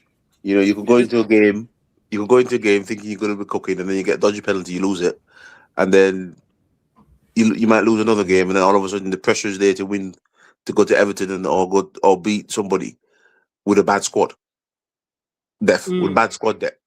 So agreed. you can't just rely on Carrick is pulling through because he needs help, he needs backup. Oh, bro, he needs a lot of help in the world he can get, but at the same time, yeah, you need ruthlessness, and the ruthlessness has come in my opinion, too late because Carrick's called him out the other day. Okay, calling Will him he be out. doing that often now No, but this going is the thing. forward? Because when he realizes he won't get players in January because they'll mess him about in January as well, But the thing and is, then for Carrick me, might end up walking. it's like that. No, it's like them calling them out too. It's like for me, it's him calling them out too late, saying that he needs transfers now. This is my problem. Why did I wish Carrick would have said this since the World Cup ended? Like I'm glad he said those words, but why didn't he say it before the end of the World Cup? Because But you it was see, AK, always, It was because PR. you see, no, AK, you see. it Listen, was AK, hold on. before we signed. No, it's been a month since we signed Yuri Yeah, Tielemans, though. I hear It's you. been But a you see, month since. AK, what it is, right? This board, and I think what happens to managers that they lie. Yeah, The board lies to the manager. The board comes in, oh right. yeah, get the job. We'll buy you this. We'll buy you that. We'll buy you the other. And they don't never deliver. And again, it's always the board's problem. They never deliver. The manager sat there thinking, well, where's my players? They probably told Carrick, oh, look, sign for us because we're going to get you Tonali, we're going to get you Anderson, we're going to get you Fernandez, we're going to get you Toromini. And Carrick's probably there thinking, okay, I'm going to go on holiday now, come back, job is done, I get these players in, and have a chance to go win the league or go do something. Coming in now, he sat there thinking, where's Teomini? Where's Tonali? And Where's it's the same Fernandez? thing as other managers as well. The same thing, exactly, mate. And he's now, that's why he's now come out and said, I need players because he's like, he probably thought, they probably shook his hands. Yeah, yeah, we get these players, and they probably go to, I don't know, we're not going to get these players. Don't listen to him. And then he's probably come back thinking, where's my players? And now he's, Right. he's shitting it because he knows he has to work miracles. He knows this. Carrick Can knows I he has to work miracles. Sorry? can I remind you of something again? Yeah, go on. Coventry and Ipswich have outspent us. Exactly. You see, and this is the thing. 80 million. They've spent 100 plus. We can't You even know what I crack mean? 100 million yet. And it's almost August, almost 3 weeks into the window This is it, ends. bro. And as Kyle Please, said, it's the same thing for every manager. But this is why we on this community forever calling them out and should be emptying the stadium. That's why I don't go as much as I go anymore. I don't even think I want to go this season again because again, what the owners have done. You know you've got a manager that is inexperienced. You know you haven't really got the best of squad to compete. You should be spending your money, but they don't want to do it. And it's not because of anything to do with any financial thing, because they were going to spend money. They're going to spend 85 million on Fernandez. They chose not to pay the money, and they chose to go get cheaper deals. Okay, Tillemans is a good deal. Maybe Sanchez will work out. But where's the third midfielder? Oh, let's use Mount. Oh, where's Mount injured? So, these are the things where, and he wears the number 7. yeah. Disgrace. Oh, where's the striker? Where's the Oh, number 7? The most you know, iconic number in the football club. you know what I mean? Disgrace. Where's the left Before we back? had Oh, Ronaldo, we sacked Ronaldo and got Mason Mount the number 7 shirt. I will never forgive the club for this. Never in a million years will I ever forgive the club for doing this. Disgrace. Which one for giving Mount? No, but Giving the Mount AK, number 7 but after AK, Ronaldo. but AK, we have already given, like, we gave Sancho number 7 before that, right? No, Sancho never became number 7. Never. He was I think it about was. to go. No. He was. No. Sancho was the number 25. Sancho never had number 7. Are you sure? Yes. I can guarantee you guys 1,000,000%. No, we gave Memphis. We gave Memphis numbers in. Huh? We gave Memphis numbers in. Memphis Depay, yes. Memphis Depay, Angel Di Maria, But Angel Di Maria was thinking, oh, that's a marquee sign, that's a big name sign. I was like, okay, fair enough. Yeah, but he didn't respect the club neither. No, he didn't respect the club, and this is the thing, like. And that's the thing. Maybe it's time for us to temporarily retire number Yeah. 7. This is what I say, Kyle. I said we Valencia should got be retiring that. But he was good with Valencia. But Valencia was respected. No, Valencia was respected for sure. Yeah, it was a good player. It was a really good player for us. He won us stuff. This is what I was saying. What Carl just said. Retire. Retire it. But Michael Owen, the thing is with Michael Owen, he got the number 7, but Michael Owen got it because of what he was as a player, not because he deserved the number 7. He only got the number 7 because it was an iconic name in football. Like, Michael Owen's an iconic name in English football. It is. So we gave him the number 7 for that. After that, we gave. We made Ronaldo. We made Ronaldo CR7 because he got number 7. Bro, CR7 I think came after he went to Real Madrid. No, but we made him. Oh, we made him because the reason he became CR7. Yeah, yes, he wouldn't have been CR7 if he didn't wear the number 7 shirt at United. And Sanchez wore the number 7, but if Alexis Sanchez was to sign with us before he went to Arsenal or something, and he did at Arsenal, yeah, fine, because he was a good player. Number 7 was deserved, warranted. You only give the number 7 to players who warrant the number 7, not players who have done jack shit in football. You know, exactly. Like, for example, Cavani. Cavani was actually a good player for us. I actually think Cavani was actually all right. He actually wasn't that bad. When we signed him, people were like complaining with Cavani. I actually don't think Cavani was that bad of a signing. We signed him too late. No, we signed him too late. But I don't think it was a bad signing for at least a year of what he came to do. He wasn't. No, he scored goals. He scored goals. He scored goals. That's what I mean. Like, he actually scored goals for us when we needed him to score goals. He stepped up when we needed him most. But at the same time, we need to give it to someone who actually warranted the number 7 shirt. Exactly. Not come and just be like, oh, here's the number 7. You do you. Exactly. Don't just give the number 7 to someone who doesn't warrant it. Mason Mount has not done anything to warrant the number 7 shirt. Ronaldo's never fit. Ronaldo's Ronaldo. His brand is CR7. He deserves a number 7. He's never fit. He's been on number 7 since when he left. The guy's never fit, so. It's like you bring Rooney back. What number is available? Oh, number 10. You give him number 10 because Rooney number 10 was iconic. Or number 8. Yeah, iconic, bro. Legend. Yeah. Retire number 10. I agree. Retire the number 10. Retire the number 7 shirt. These 2 numbers should be retired from our football club. To be fair with you, even number 18, because Paul Scholes, and number 11. These 4 numbers should be retired. But at the same time, it's just you can't retire numbers in football. You can't retire numbers in basketball. You can, but in football, you can't retire it. It's just. I wish you could do that in football because because you keep it to the player who made it number what it was. But what you need to do is you bring Ronaldo back for like a 1-day contract and you retire the number 7 shirt when he's there. then you retire it. You don't retire after Mason Mount's worn it. That's not how you do it. You retire it after someone iconic coming in and worn it. You have to give like a 1-day contract or something like that. Yeah, because other stuff, this is why. Like how I say Russell Westbrook's gonna retire with the OKC Thunder with the what you call he's gonna retire with OKC Thunder with the jersey number as well. They're gonna retire. Well, yeah, I mean that's what you should be doing. That's proper sports for me because I'm not saying the football is not proper sport, but I'm not saying football is not a proper sport, but that's what football should really look at that and go, yeah, we should retire a player's number when he's actually an iconic player for you, and then give another player to say, all right, look, you get your numbers, you got your number retired, and then you know how it is when the player says how testosterone kicks in when you say, oh look. Oh, you retired the number 7 shirt, so let me get mine retired so I can be next to the 7 shirt and so forth. But football don't do that. But yeah, I mean, as I said, man, there's a lot of things wrong with this club and this game. I know we kind of went in a rant after the game, but go back to the game. What do you think your starting lineup is, Ackerman? Let's get back to the game. But I want to hear from Tyler because I mean, I've only really heard from you, Ray. Obviously, it's me and you've been. Sorry. Yeah. Make sure you guys go follow Football Overseas, guys. Make sure you guys subscribe to Kyle. The link is right here at Yeah, Football Overseas. Guys, go follow him. He's got good content. He's doing his good work over there in his channel. Go check his channel out, guys. Just on a Premier League predictions video, and I'm gonna upload the Community Shield prediction soon. Community Shield predictions video very soon. So Yeah, I'm going to do my video today and get it up on my Instagram about the Premier League positions.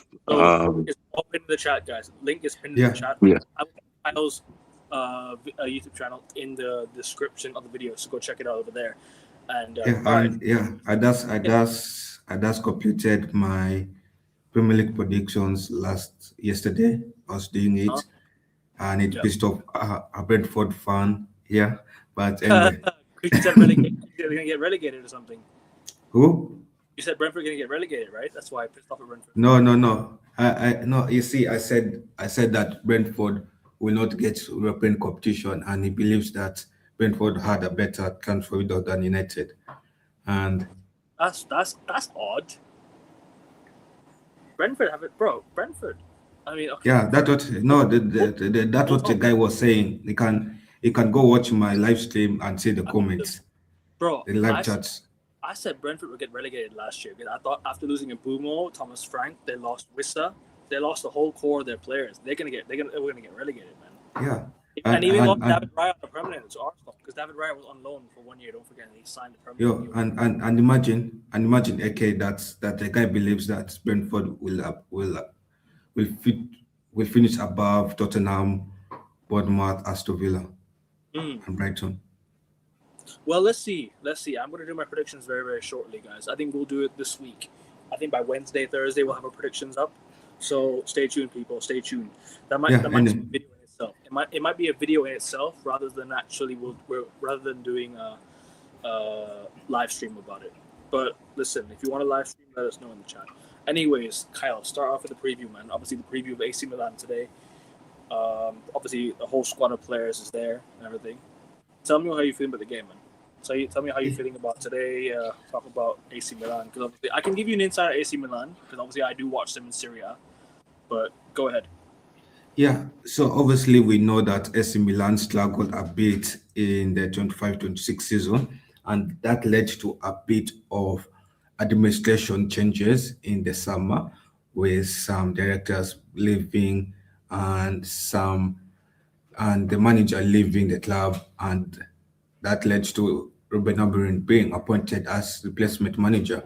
Obviously, this match means a lot to our players because it's time to show Ruben Amorim why he was mistaken for not believing in them, and it's time for United to show that we are in a better place than the place he has left us in. It's time to show Ruben Amorim that we are playing better football than we are playing under him. So there's a lot of things that this match will show us today, and we need to play better than we played against Leeds United.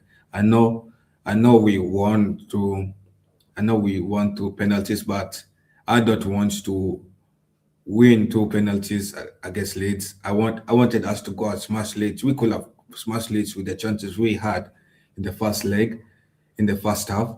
And yeah, against AC Milan was smashed by Chelsea 3-0. So we know that Ruben Amorim's defense is kind of vulnerable, and we know that is his style. These players know Ruben Amorim's system inside and out, so there's no reason why these players should play shitty against Ruben Amorim. Yeah, because you're playing against your ex. So if you know your ex is where your ex keeps your key, where your ex keeps this and this, there's no reason why you should not be playing bad against that kind of player manager. So, and then also the lot is going back to his face against his former club that he was on loan from. Yeah, and what else is there? Yeah, the only things I'm concerned about is a bit of the match fitness of some of these players like Rashford, Menu, Sesko. They haven't gotten any minutes under their belts ahead of the season, and that's worrying me a bit. Even though they're fit, but they haven't gotten that any fitness about club football into their belts, and is the 90 minutes will not be enough, yeah, for those kind of players. So that's the thing that worrying me. And then there are four players that I think could do well against United. Those are number one, um, the AC Milan goalkeeper, my gun. Then there's this guy called Kamada. Kamada is another one. And Daichi then the Kamada. former, Daichi Kamada, right? yeah, yeah, Francesco Kamada. Oh, okay. Sorry, I thought you meant Daichi Kamada. Sorry. No, no, like that, yeah, upcoming youngster. Kamara? You mean Kamara? No, no, no, Kamada. Ka, let me type it down.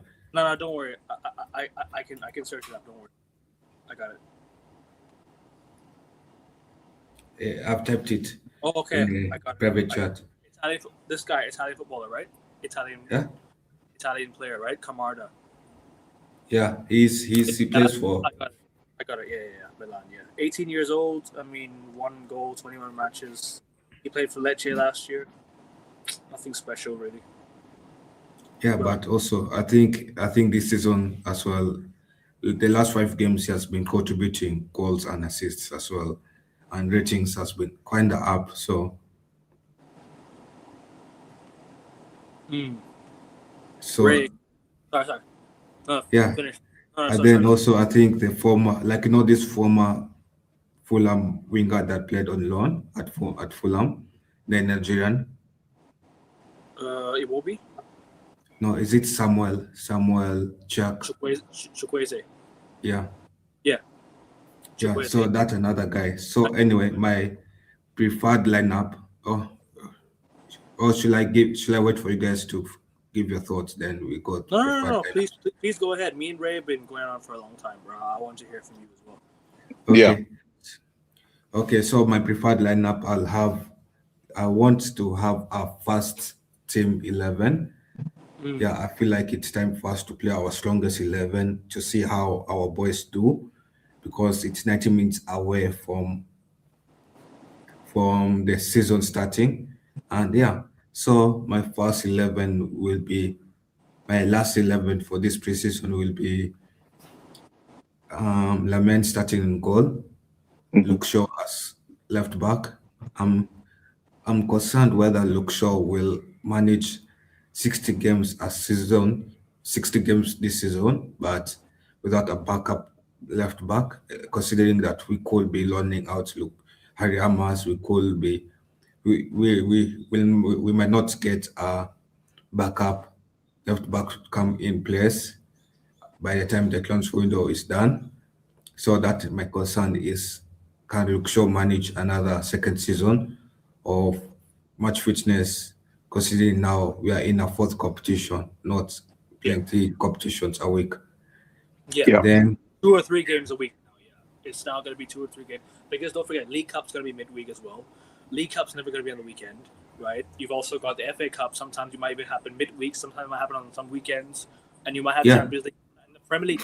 And also don't forget, Premier League midweek games. Last season, you could see that this club and some of these players struggled to do midweek games in the Premier League and the weekend Premier League games. You saw it. You saw the fitness levels went down when we played midweek Premier League games and then the weekend Premier League game, because these guys couldn't cope with the fitness. They had to rely on 1 game a week. And when we didn't play a game for 3 weeks, we were rusty. And this is the thing. And we need a squad, because last year we only had a squad that was good enough for 1 game a week. We had 1 squad. We never had 2 or 3 squads. At least look at Chelsea. I mean, I don't rate Chelsea's squad that highly, but they have 3 squads that they can use and rotate with, per week. This is it. So that's how I see it. Sorry, Kyle. Yes. Yeah, so it is also concerning as well, and that's something that I blame Ineos for, is why the three not get a backup left back in place. Why have we not gotten these players in place? Because now left back is, I think left back I'd consider it more athletic position than Casimir's replacement. Yeah. Yeah. and we need to get that sorted in. Even if I know it's impossible for us to have the players come in, but at least get me a backup left back in place before the transfer window finishes. Yeah, and yeah, so centre backs, my centre backs will be Maguire and then Heaven. Yeah, and then my right back will be Mazzari. And even though I feel like the Lord performed, I was concerned about how the Lord performed defensively. He could have given away, he could have given Leeds a penalty if that tackle happened inside that box. So the Lord needs to watch out for those kind of tackles. But it was a good clearance, yeah, though. Um, yeah, in the pivot, I want to see how Santos and Menu do in the pivot because of I know those two would be the potential pivots in the upcoming official games. So I want to see how they do in a precision game together. And yeah, the attacking left wing, I'll have Cunha. Rashford will be on the bench. Attacking midfielder, I'll have Bruno Fernandes, even though Bruno Fernandes hasn't been impressing me the last two games where he has been coming off the bench. He hasn't been impressing me as such, especially with that miss in that penalty shootout. I don't know what's up nowadays with him. Yeah, I'm just being honest. Like right wing, Amad Diallo. Amad Diallo has been a formidable, has been a good force going forward. His his interconnection with Obomo and Ambad has been very good to watch nowadays. And then striker is the only striker position, only striker that we have remaining that is Obomo, sadly. Because Zaxi, Very I think, sadly. could be sold. Yeah, I think that's all. Ray, do you want to add on to that? Yeah, I mean, yeah, I mean, everything that Kyle said, I do agree. I mean, I want to see a stronger starting. I think I said that at the start. My first team would be very close to what I see on the first team versus Hull. So what I would want to see is I want to see Lemens because he's going to be our number one goalkeeper. We're going to see Shaw. We're going to see Diallo. We're going to see Maguire. Maybe Maguire with Martinez, maybe. Or maybe Martinez hasn't really got the legs yet. So we'll probably see him with Euro. That's what I want to see. That would be my first half team for this match. The pivot, I want to see Tillemans in there. I want to see Santos. Bruno, I want to see him start now because I know he's been off the bench, but he's going to have to be one of our starters for the whole match. Cunha, I want to see start because I think he should be starting against Hull. In Bremo, Ahmed. These are the guys that I want to see start. And then bring them off, wrap them in wool. And then you get your Rashfords, your Mainus, worse. Maybe Martinez coming on in the second half with one of the kids in. And that's how I'll do this game because we need to see the first 11. Well, not the first 11, but close to the first 11 for the whole game in today's game because we know that Bruno is going to be one of our main guys, and he hasn't really been played a lot of minutes. Yeah. And we know that Cunha is going to be one of our main guys to start. I know Lacey's a good player, but I would be going with Cunha over Lacey for the first game because you need to win that first game. Yeah. I think I said that. Sorry. No. Go ahead. Sorry, I didn't mean to cut you off. Yeah. All right. No worries. Because I think I said that for me, I don't really care about this game as much as I care about the whole. So I would want us to not go all out in this game. Just start the guys then, give them 45 minutes. If we score goals, we do good, and then wrap them up in wool because that whole game, everything will go crashing down. No matter what you've done in pre-season, you go to Hull and you get beat, it all goes up in tits. So we need to be focused and ready for the whole. And I if I was Carrick, I would just be like, lads, look, okay, you're going to start. I know it's a Ruben Amorim thing, but don't let that get to your head. Just play the game. Make sure you get through the game. Because Hull is the master one. Because if we go all out, let's say we go all out in this game, we beat I'm in 5-0, everyone's we beat Ruben, but then we pick up injuries. And you know the squad depth. Carrick has already come out and said, I ain't got no players, I need players. And you lose in Bruno or you lose somebody important for the whole game, you're going into the whole game disadvantage. So you just, that will be my lineup. My lineup will be the lineup that's going to be playing on next Saturday. And then mix it up in the second half. And, even though I would like to beat AC Milan, and I would like to have a good game, I'm not bothered if it's a draw or something like that, because I'm just thinking Hull is more important. Well, that's me. Over to you, Aiken. I think you're on mute. Or if you're not there. You're not there? Right. Wait, who's on mute? Oh, Aiken, I thought it was there. Oh. Okay. Yeah, I think he's on mute too. Yeah. So what do you think? Do you think we should go all out in this game, or just Kyle? Do you think we should just kind of like take it easy and go for? Sorry. I had a phone call. Yeah, I think that we should go all out in this game because of I want to see how our senior 11 does in this game. And we're playing against an AC Milan side. I want to get that satisfying victory against Ruben Amorim. So, for the sake of the players, and also it's our last preseason game. I know we started the preseason tournament run with a loss. It's time to finish it off with a good performance, a great performance. And we should get our clean sheet, a good clean sheet against a good side. Because I think our only clean sheet was against Rosenbach, right? Yeah. Rosenbach was our only clean sheet. Yeah, so that was our best performance. Yes, so that's what I'm saying. We should play our strongest 11 and get a very big clean sheet against a big side for the sake of building up confidence. What I mean about all out, I don't mean actually the 11. I mean the intensity of the game. Yeah, it should be all out. It should be aggressive. Okay. It is. You see, it is AC Milan.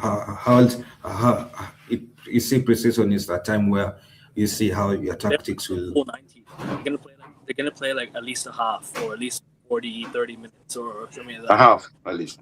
Probably a half, or at least a half of 40 minutes, or half of 50 minutes. If the full team starts from the get go, the second half will be at least until 60th minute, and then the second team will come on. I don't think it should be until 60th minute. I feel like we should push the stamina this is the last game to like 70th to 80th minutes. Yeah. To bring on subs. I hope Sesko plays today. I know Sesko's not in the team, but I want to see him play, man. Do you know this is my biggest worry? I'm sorry to cut you off, guys. This is my biggest worry with United. This is the second year running now that we've had not a full team fit for preseason. And then when the players are going to when the players struggle, they're going to be like, oh, but he didn't get preseason. They're going to blame it on preseason that he didn't get minutes. And this is my biggest worry. This is why when we sign players, it should be before the season, preseason.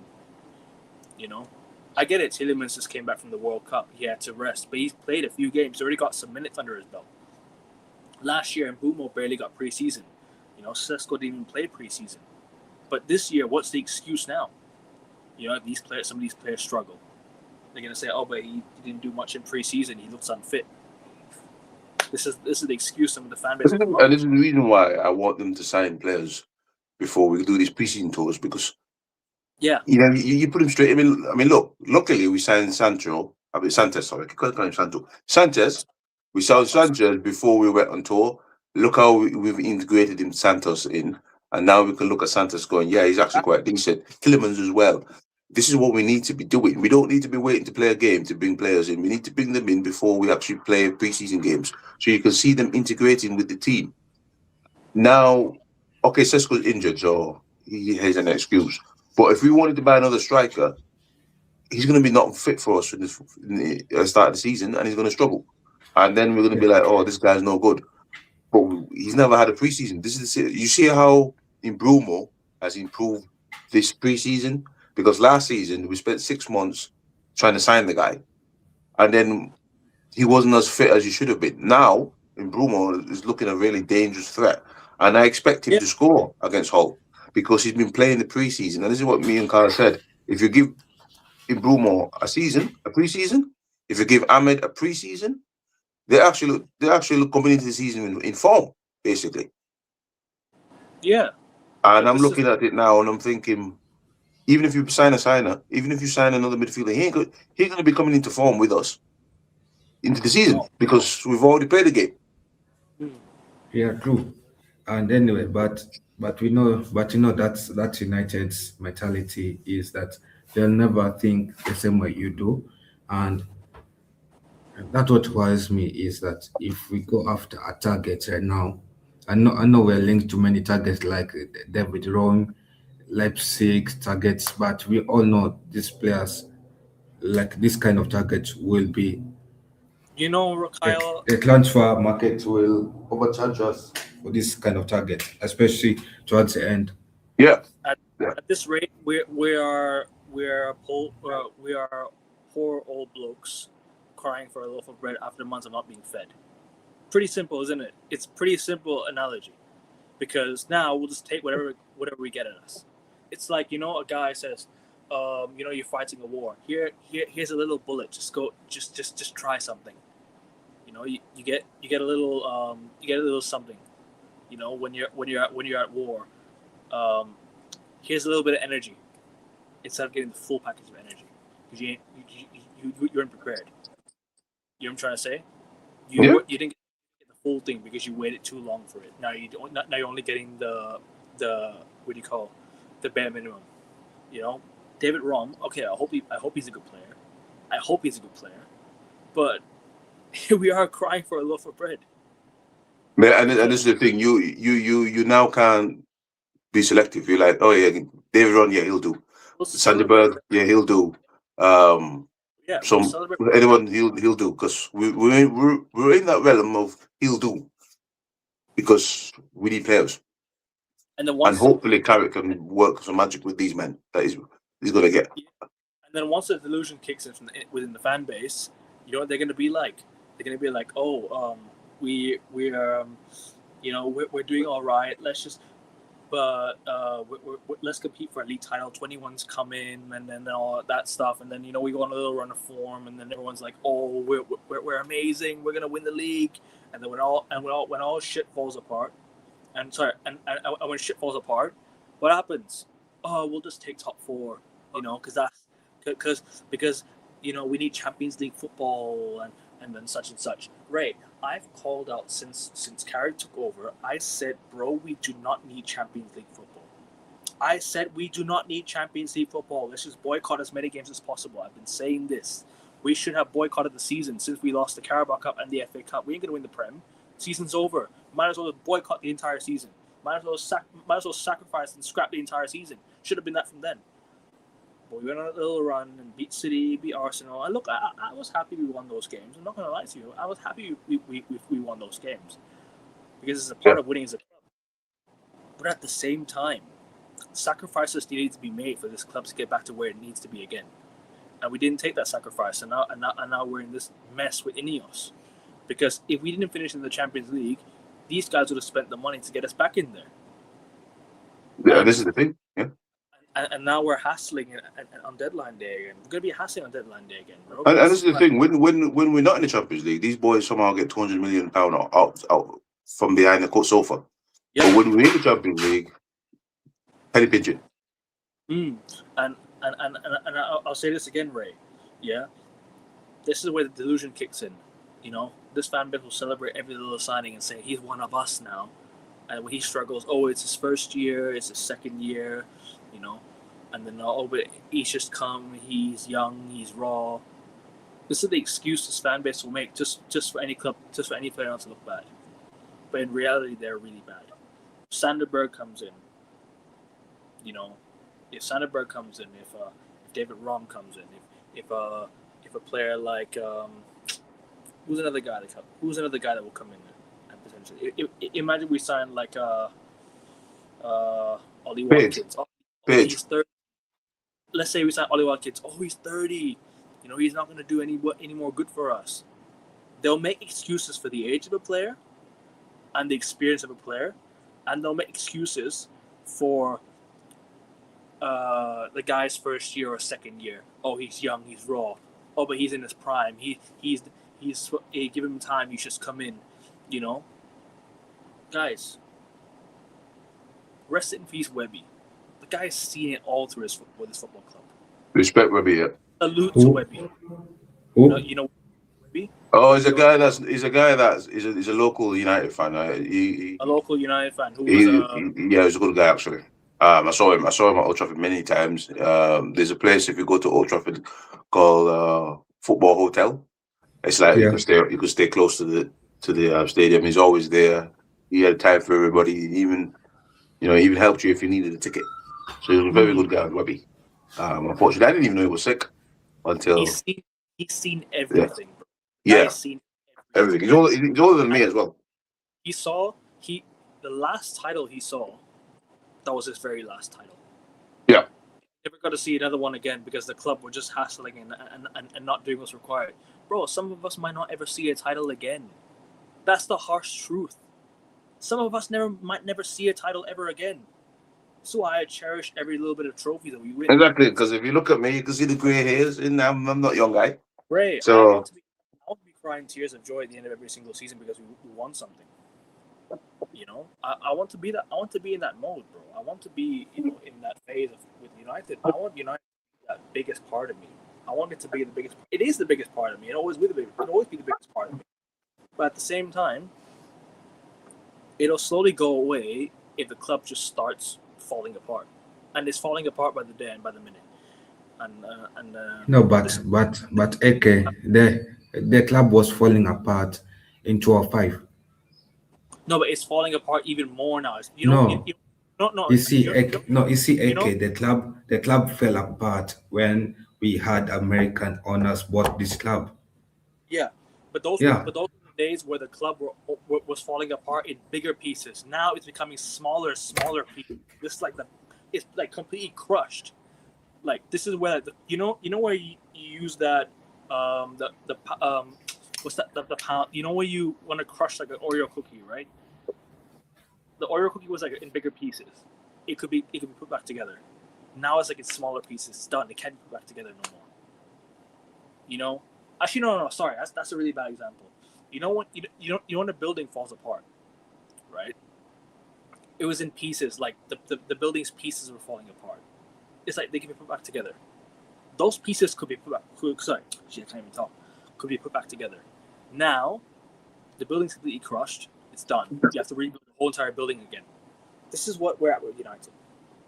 The whole thing is crushed into complete deadly pieces. You can't put it back together no more. You have to change everything. You know what I'm saying? I think in 2005 we were okay because we had Ferguson. Yeah. And I think Malcolm Glazer was a bit different than his sons. I think he wanted to win because he won with Tampa Bay Buccaneers, and Buccaneers were absolutely crap before he went there, and they won. And he brought in Tom Brady. Yeah, and the Buccaneers won. But when he died and he brought his sons in, they don't care about winning. They just care about the money side of it. That's why the Buccaneers are now going shit again, and United are going shit because they just don't seem to care. I'm not defending the Glazers, but one thing I would say about Malcolm Glazer is he was actually a sportsman because he bought the Buccaneers and he bought United and he was winning with those guys. And he actually, Malcolm Glazer, he's the reason why the Glazers are here. It's not the sons that bought the club. It's Malcolm Glazer. Their father. Their father. Sorry, their father was actually a sportsman because he wanted to win. Because we were winning when he was here, and he win with Buccaneers, and he was spending money. But the sons is the ones who are the worst Glazers because they don't want to win nothing. And when he died and left his legacy with them, all they care about was money. And that's when we went slowly down. When I think Glazer died, when he died in 2000, just before Ferguson left or something like that. No, And then no, after and that's a yeah, and so yeah, sorry, Ray, for interrupting yeah, you, no, it's but there's a saying that in business where it's when you take over your father's business, you'll not run it the same way that your father will run it. Yeah, So, you're and that running it. happens to assets that you call family inherited assets in quotes. Yeah, So United has become a family inherited asset where I don't think the sons and daughters know how to run United the same way the father did run United. exactly. I think and the best advice the yeah, sons and the daughters should have done is instead is to put the club immediately up for sale. Yes, yeah, when the dad Instead died, of yeah, middle of the still, yeah. yeah, yes, because yeah. and they shouldn't have been delusional and said So you let's get give it family a try money back. because for sure we have Yeah, seen that they're disconnected from this club, that they are owning other businesses. They are like the daughters are focused on owning the fashion industries, the sons are focused on owning other sport industries, or other sport clubs, and it does see that this the club is in the priority number 5. As long as they're getting the money in, they don't really care. And I think when the father died back then, when did the father die? 2014, There 13 you or go. 14. There you go, 2014. Yeah, So that's when, yeah, 2014. Yeah, yeah. when the father died in 2014, the Glazers, the sons should have said, "Yeah, we are putting the club up for sale immediately, and let us we he does want to live in a respectful way, and we know that this will be our father's wish because That's we it not want." because We'd have Yeah, respected them even more because they would have put the club up for sale and protected and protected their father's image, views. yeah. Look at you. Yeah, but this is the thing, like, bro. This is the perfect example I'll give you. Leicester City. You know, Kunvichai, right? When he was running Leicester City, he Yeah, ran they it the were way winning he leagues. did it. They were winning His leagues. his son was there to help him run the club. Kunvichai was doing his own work. This was all him. All of what he's done is because of him, not because of his son. His son was there to help him, but now his father passed away and tried, God rest his Tragedy. soul, in Tragedy. a helicopter accident. Bro, his son has not run the club the same way he has. He's not. He's put the club in the mud, but at the same time, half of it is not his fault because of COVID. COVID, the money didn't come back, and King Power was finished, right? Half of it cannot be their fault because of the money, because the income was struggling because people were in lockdown. This is Couldn't go out and spend money. Airports were closed, and the businesses were shut. I get that on his part, but he should have done something else afterwards. this is He should why I have made sorry. sacrifices, maybe sold the club, and maybe done something to Mm. improve Leicester City. But now that they're in financial trouble, they can't do that anymore. And this is what I'm saying with Man United. If we were in financial trouble, I don't think we'll ever will be in financial trouble because we made 500 million last year. We just made 500 million last year. What financial trouble are we in? Yeah, I You mean, know? this is why I'm against family inherited businesses because who who made it doesn't always leave it to the best people. And United is going to be a family inherited business because I don't know if the Glazers' sons have sons, but if they don't want to go, probably going to put it to their sons. Yeah. Mm. And I'm worried. There you go, man. Okay, but let me just quickly get back to this, right? Yeah, because I got to go now. Yeah, no worries. But in saying all that, like this is more like a rant show about the ownership because this is the last preseason game before the season starts. Yeah. They expect, and I was gonna say something earlier. I forgot what I was gonna say. But I was going to say something. I'll bring it back up when I remember. But my preview on the game is just start these players. Start the strongest lineup possible. You know, or maybe start a youth team and bring in the strongest team in the second half. Do that. I don't know. Maybe do that because that's what they've been doing recently, bringing on the best team in the second half. Or either you just play your entire first team. You play your entire first half, and in the second half bring on the youth for like 20 minutes to go, or something. You know, maybe that. You know, because this is the game that's going to be. This is the last preseason game before the season starts, unless you're planning to do a behind the closed doors friendly. You know, before the season starts, maybe potentially. I think they probably will do that. I think they might do one game against like a Stoke City or maybe like against like a championship side at Carrington. I think they might do that behind a closed doors friendly. Maybe they might. They've been doing that recently as well, so I think they might do that, right?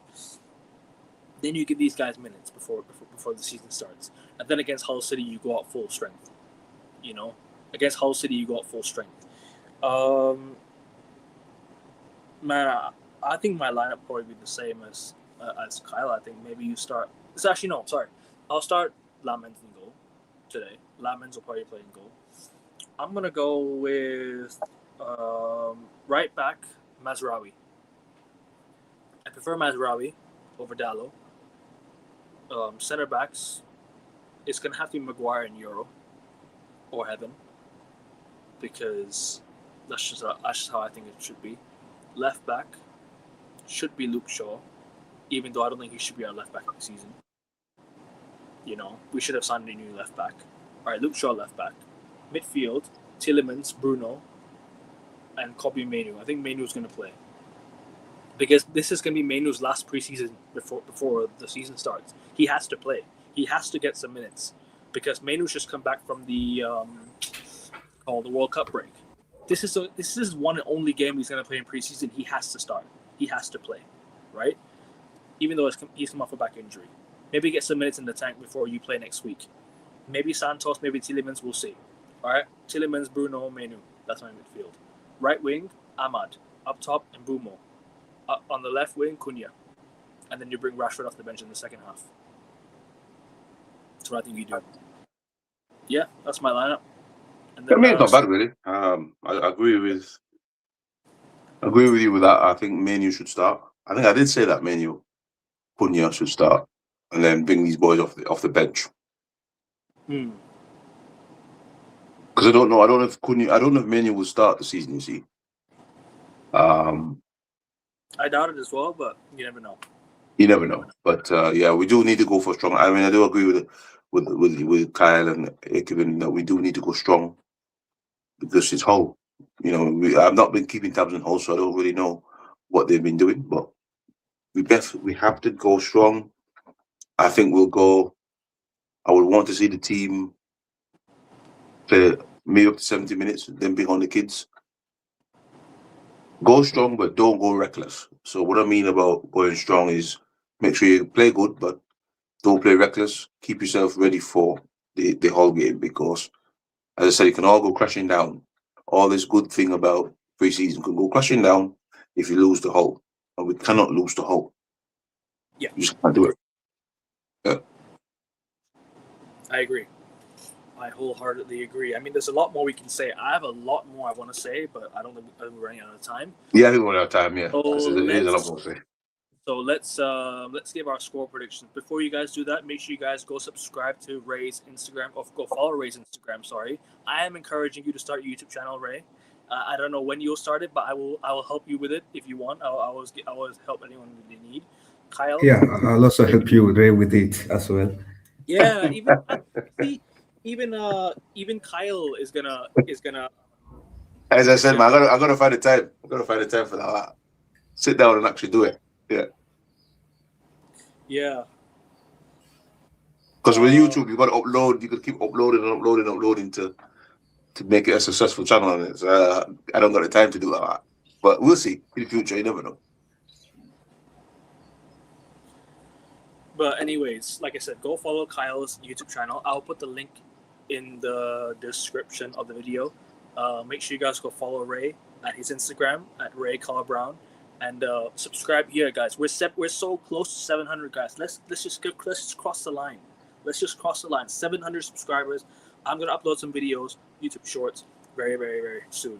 So, guys, I appreciate your love and support as always, and I appreciate you guys sticking around if you have been doing so. Make sure you guys, like I said, leave a like. Make sure you guys subscribe to the channel if you're new around here, and turn your notification bell on because you don't want to miss any of the United content. If you're a United fan, you'll be seeing a lot more football content because, like I said, I've done an update show regarding the rest of the sports. We will make some changes. Maybe I might bring back basketball. Maybe I might bring back Formula 1. We'll see. But until the end of the year, this is how things will roll. But like I said, well, I encourage you to bring back the basketball league because it's going to be interesting. I'll think about it. Make sure you guys, like I said, go follow these two. Follow me over here, and follow my socials if you want. And then that's it for today. That's it for us today. Give me your score predictions before we go. Oh, geez. Yeah, So sorry, man. I'm so sorry. I don't know why.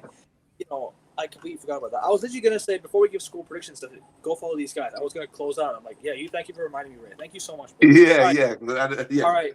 Yeah, I was also wondering what happened to score predictions. Yeah, I'm so sorry, guys. Score predictions. I'm gonna start off strong. 3-0 Man United. 3-0. Let's go 3-0 Man United. Why not? 3-0. Okay.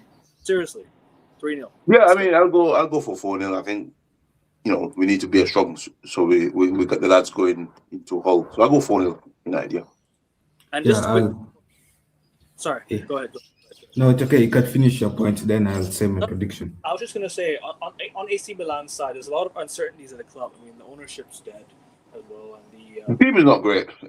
Milan. No, not great. and as I've said before, I do support Milan in Serie A. So I'm not happy with the situation at the club as well right now. I'm not happy with what's going on. I'm not happy with the ownership. I'm not happy with any of the people running the club. So the players are just shit. It's a huge downgrade from what I saw when Milan won the league.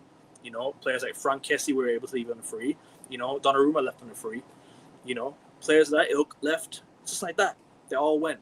And then even Tonali went to Newcastle. Tonali came from AC Milan? Milan. All right. See, I follow Lazio.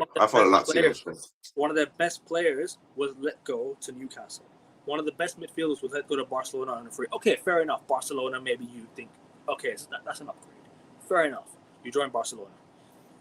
But the fact that you couldn't even offer him a contract is what's worrying. And then you let Hakan Çalhanoğlu walk to Inter Milan.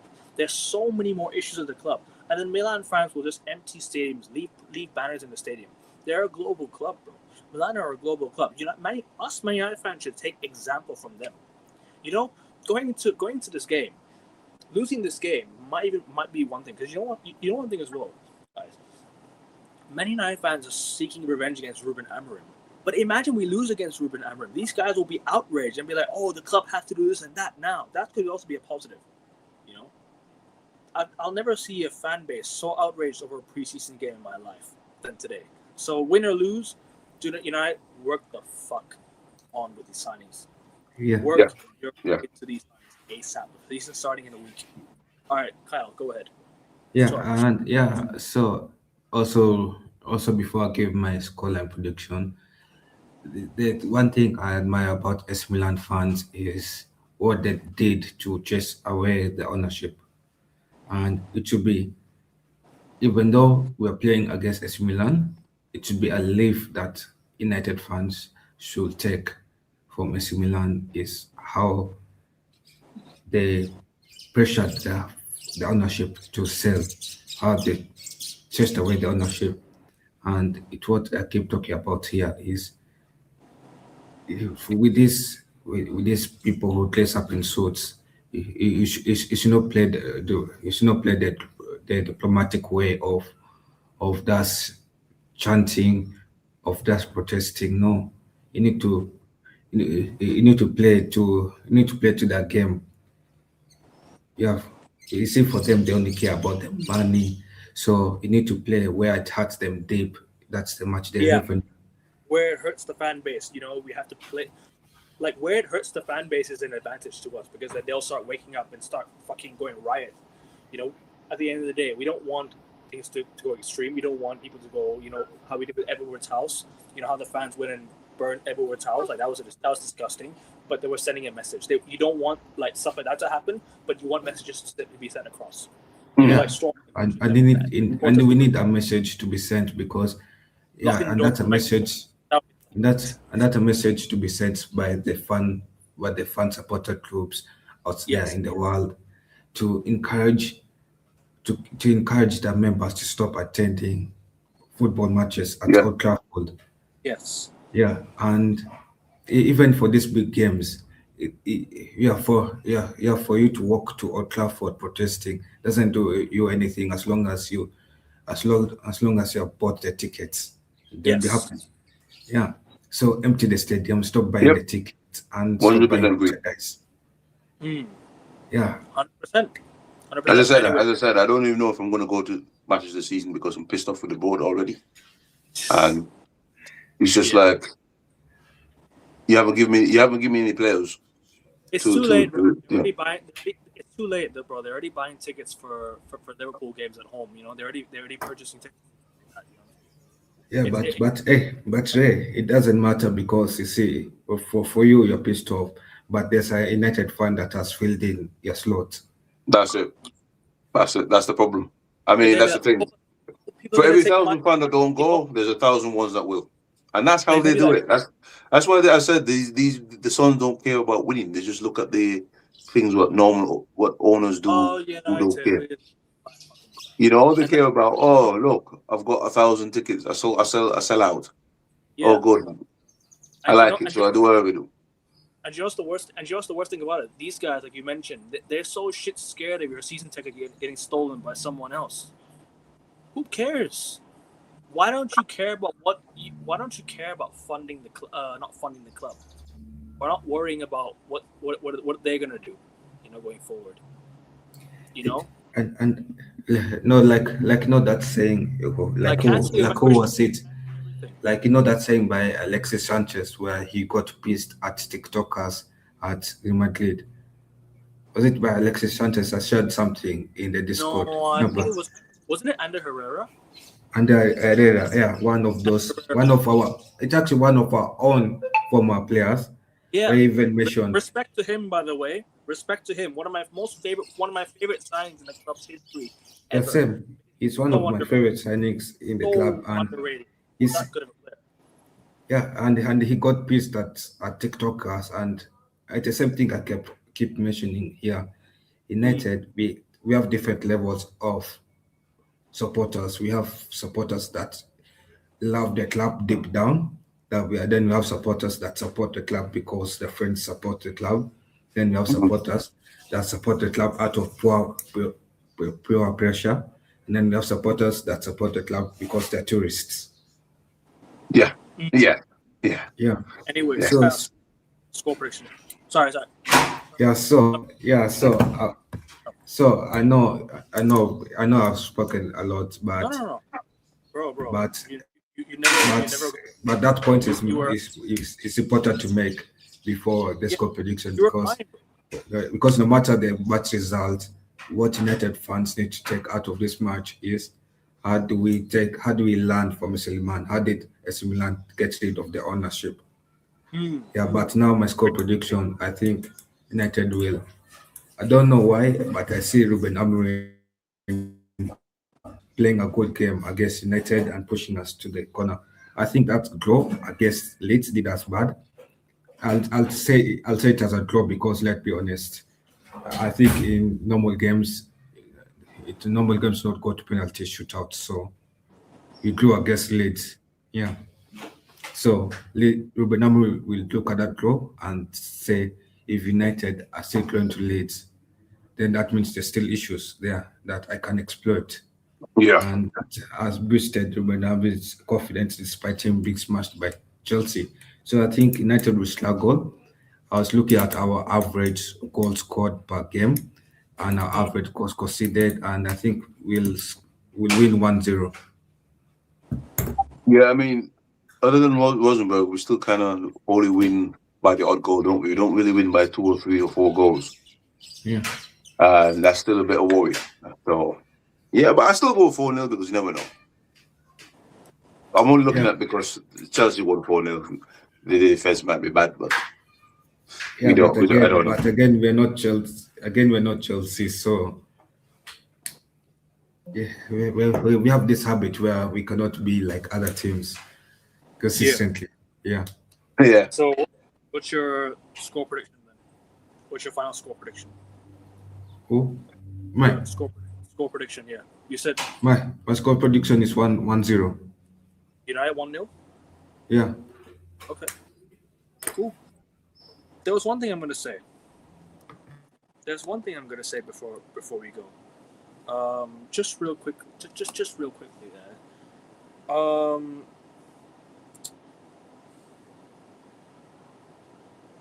We as Man United fans, one thing we like to do is we always keep it real around here.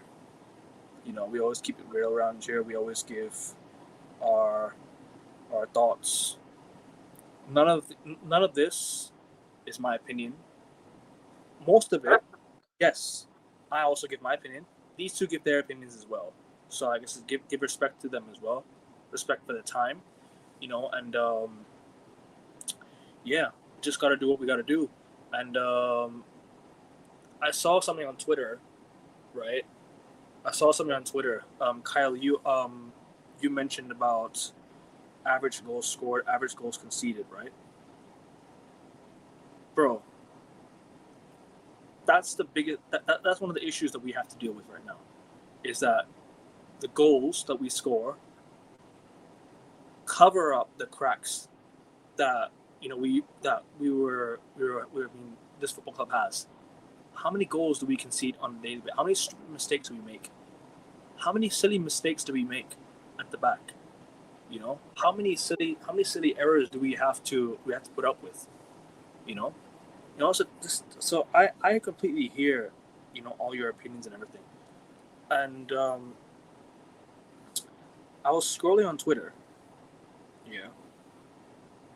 I've seen a lot of the comments from the fan base, different set of opinions, but the majority of the fan base is starting to turn now. And there's a lot of people out there that call us fake. How could you take up the support? How could you come and tell me that you can support Man United, but have the smallest set of standards for such a massive club with such a rich history like us, and come and tell me that we should settle for this and that? I question if you're real Man United fans, not us. I question more about the people I'm talking about here, not necessarily us. I've kept my standards high the moment this football club fell apart. Oh, settle for top 4, settle for this, settle for that. No. Winning breeds confidence. Winning trophies breeds confidence. Man City won their first trophy that they won under the new ownership was the FA Cup. Mm-hmm. What did they go and do after that? They won the league. Mm-hmm. The year they won the league, what did they go and do? Signed Aguero. They signed a whole new team. The year before that, they signed David Silva. They signed Yaya Toure. Bro, they went on a how many players did they go and sign? They went crazy with the transfers. And one thing about Sir Alex Ferguson that he used to have, it was investments from the past. You know how Mourinho used to have about investments in the past, right? Sir Alex Ferguson, do you know why he kept on winning? It's because he never changed up the entire squad. He kept the investments we had from the past. Giggs, Scholes, he kept Gary Neville. He kept a core of players that we had from the 99 team that won with the 08 team as well, because these guys were winning from the past. The winning standards were already up here. They already had it. They already had the standards, so they brought those standards with them with the new squad. Sir Alex Ferguson built that squad with players that were already there from a very long time. With players like Rooney, gave experience to Rooney, gave experience to Ronaldo. This is why we won stuff. Investments from the past. City kept Vincent Kompany for how many years? Joe Hart for how many years? And this is why I said you keep your best players that are won with you. I've always said this, man. And he also rebuild the team as well. He built the team around these guys. Around the players, they're already there. They've been there for so long. You build around them. But we don't rebuild around we keep the failures and try and build another team where we should be getting rid of the failures and build another team. You know, Cunha shouldn't be playing with Luke Shaw. He should be playing with somebody else. You wanna add to that? Want to refer to that? But let me say this real quick. Yeah, Mourinho talked about investments in the past, right?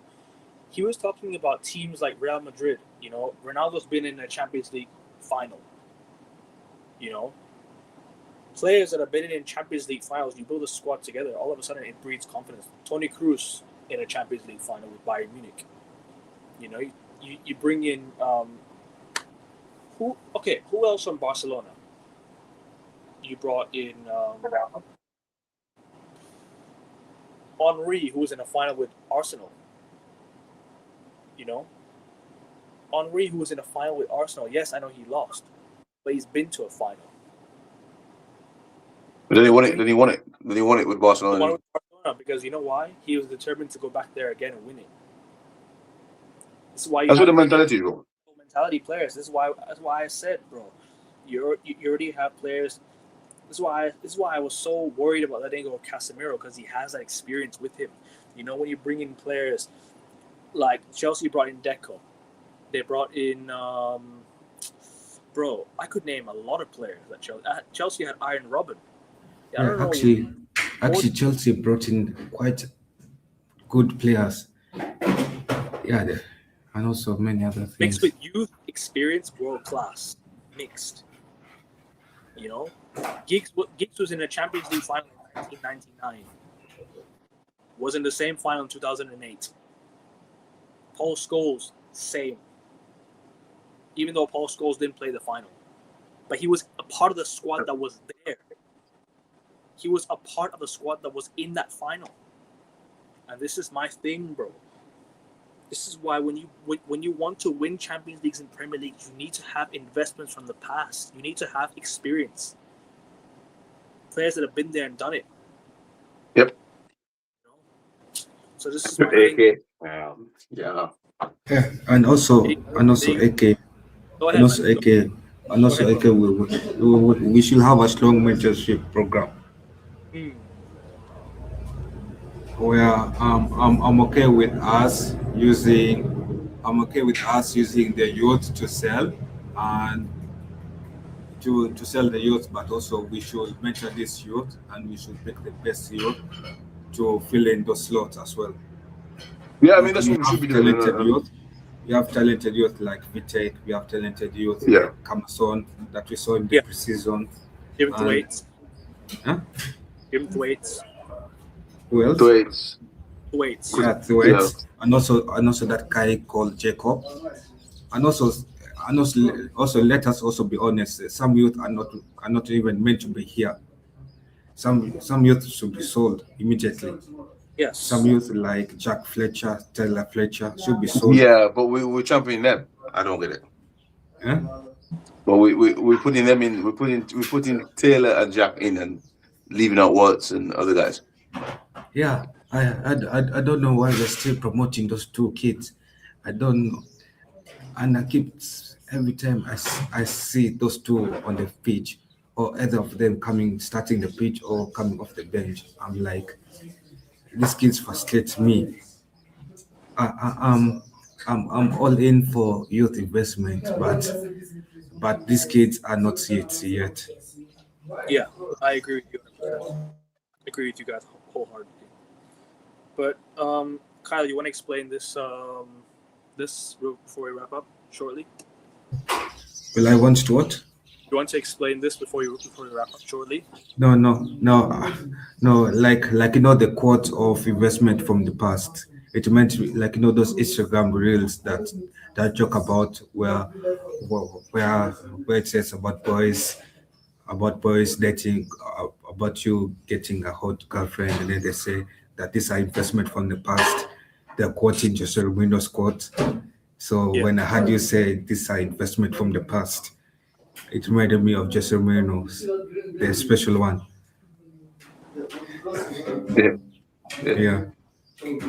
Yeah, and United should go back to that way of investment from the past. Invest heavily into the past, invest heavily and get the best. Invest heavily into intelligence, and also after this transfer window, sack the negotiation team. Oh yeah, Yes, sack them Yes. big time. agreed. The shit. Yeah. Agreed. I mean, they might be fast at negotiating, but they're so slow when it comes to players. No, that- sack them. Sack them. They're not You good know- at all.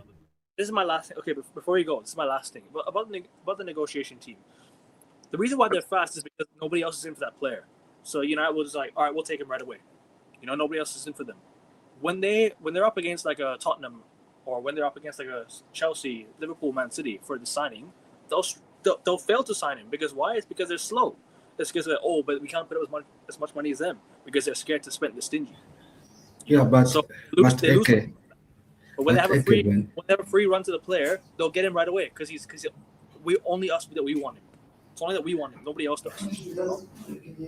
Yeah, but Go ahead. yeah, but Kevin, if they're shit up negotiating against other bigger superior teams, then what's the purpose of them being hired by United? In fact, all of them should be shipped. All of them should be shipped over to Hull City to negotiate for their teams. We sacked our scouts because they scouted Jude Bellingham, Moises Caicedo, Julian Alvarez, Erling Haaland, and all these good guys, all these good players. Declan Rice. We sacked these scouts that have scouted these guys, and because they went against us. Who? But they were viewing the right players. The scouts that scouted Yeah, Jude. I don't have an issue with the scouting team. No, the scouting team is pretty good. It's the negotiation team and who signed the checks. We sacked those scouts already. The ones that scouted all those guys that I listed. And I don't know why they sacked the scouts because you could see that it's not the scouts. But this No, is it because they thought the issue was with the scouts, but that's not the issue. That's not the issue, no. No, They were The moving issue guys. is a man who negotiates the deals. Yeah, because exactly, Kyle. Because a scout will say, "Look, Kyle is and Akivin and Ray are the two top world class footballers in the thing on the teams. We go in, we sit down and negotiate. A team says, "Oh, let's get these players." They don't do it. Then they go to Madrid. So you can't blame the scouts. And that's where United went wrong. They sacked the scouts. No, the scouts are presenting you the talent. It's a negotiating team that cannot get the talent. And then what the negotiation team has done this season, and they've fallen in the laps of Tillmans, and they might have fallen in the laps of Santos, and then they're pretending like, oh look, we got these guys for cheap, but these guys wasn't a part of your plan. Because this is what I tell United fans, nobody could tell me that Santos and Tillmans was a part of your plan in June. You happens to get Tillmans because you ask Alexa, Alexa, who is the cheapest midfielder at the moment? Because we've blown. But you know why we got him? It's not because of his cheap, it's because of the release clause. Even if we paid 100 million, we still got him fast because of the release clause that we got him. That's the thing, exactly. That's what they did. They went to Alexa and asked Alexa questions. Yeah. And the scouts didn't scout. You see, the scouts scouted. You know why, Ray? It's because they can't reject release clauses. Release clauses have. You can't reject it. That's the thing. You can't reject it. Yeah. That's the thing.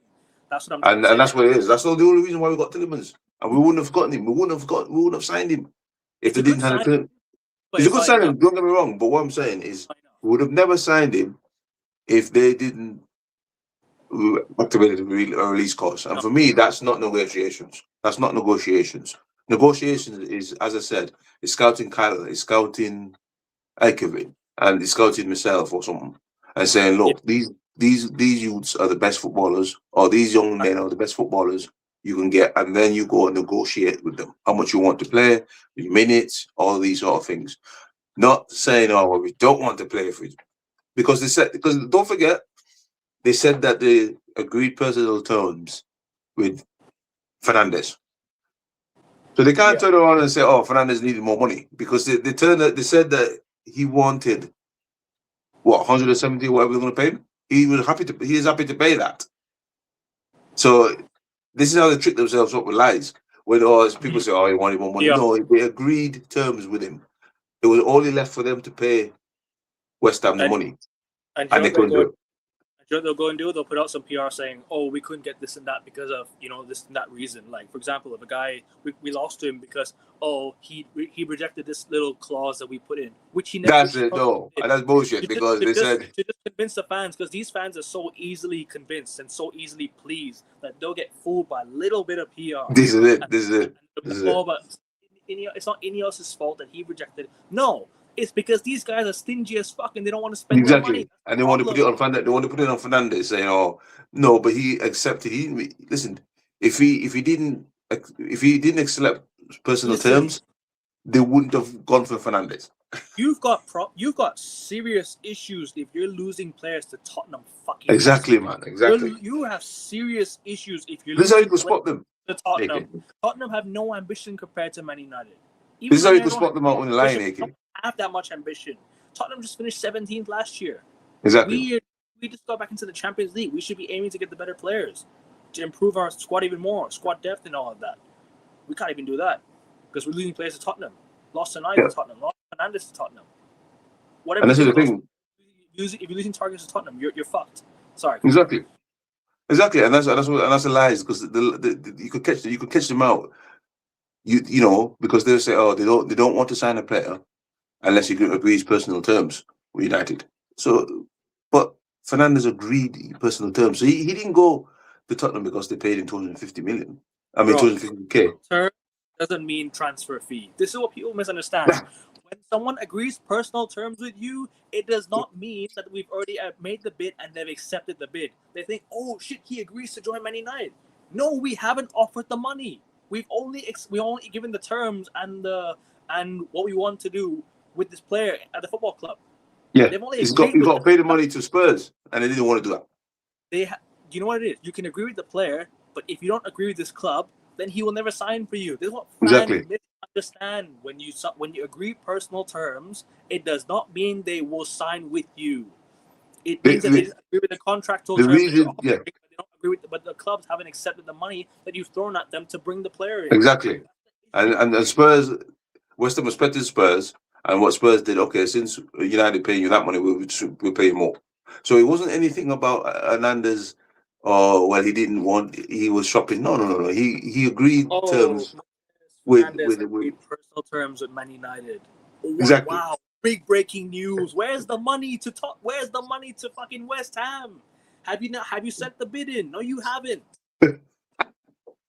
This is what I don't understand from this fan base and these people that think they're so smart in transfer negotiations. They act like they do negotiations for the club. We should offer him this much money. Are you in the negotiation room? Do I care how much a player earns at the club? I only give a shit about how many trophies we win at the club. In the squad, bro. I don't give a shit if Cunha goes a whole entire season without scoring a goal. Do I care about what's the end result?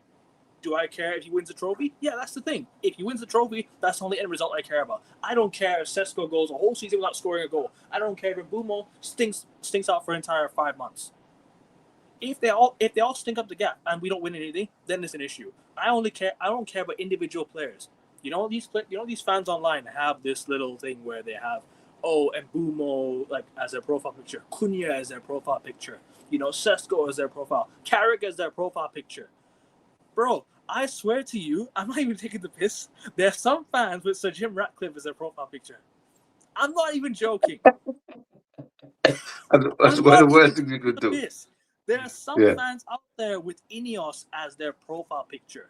Bro, this is what fans are. They think they're the best transfer negotiation chiefs in the world. If Chouameni was to ask for 250k, because Mason Mount's earning 250k, then you pay the price. But you know what price you paid? The costly price the price to pay. Sorry, Jesus Christ, I can't even talk. The price that you paid was the price that you paid for not being able to sign him. Not the price, not his transfer price. That's not the price you paid. The price you paid is the fact that you couldn't sign him. That's the price you paid. That's what costed you. Not his transfer fee. The fact that you missed out on him is what costed you, and that's the price you'll pay. Not £100 million transfer fee. The price you will pay, the fee is. See, what people don't realize, and I said this before I have to go because it's now 12 o'clock. But the reason why people don't realize is not the transfer fee of £100 per minute. is what you get for years. If you signing somebody for 100 million, right? You expect him in that period of time, you club to be challenging for something.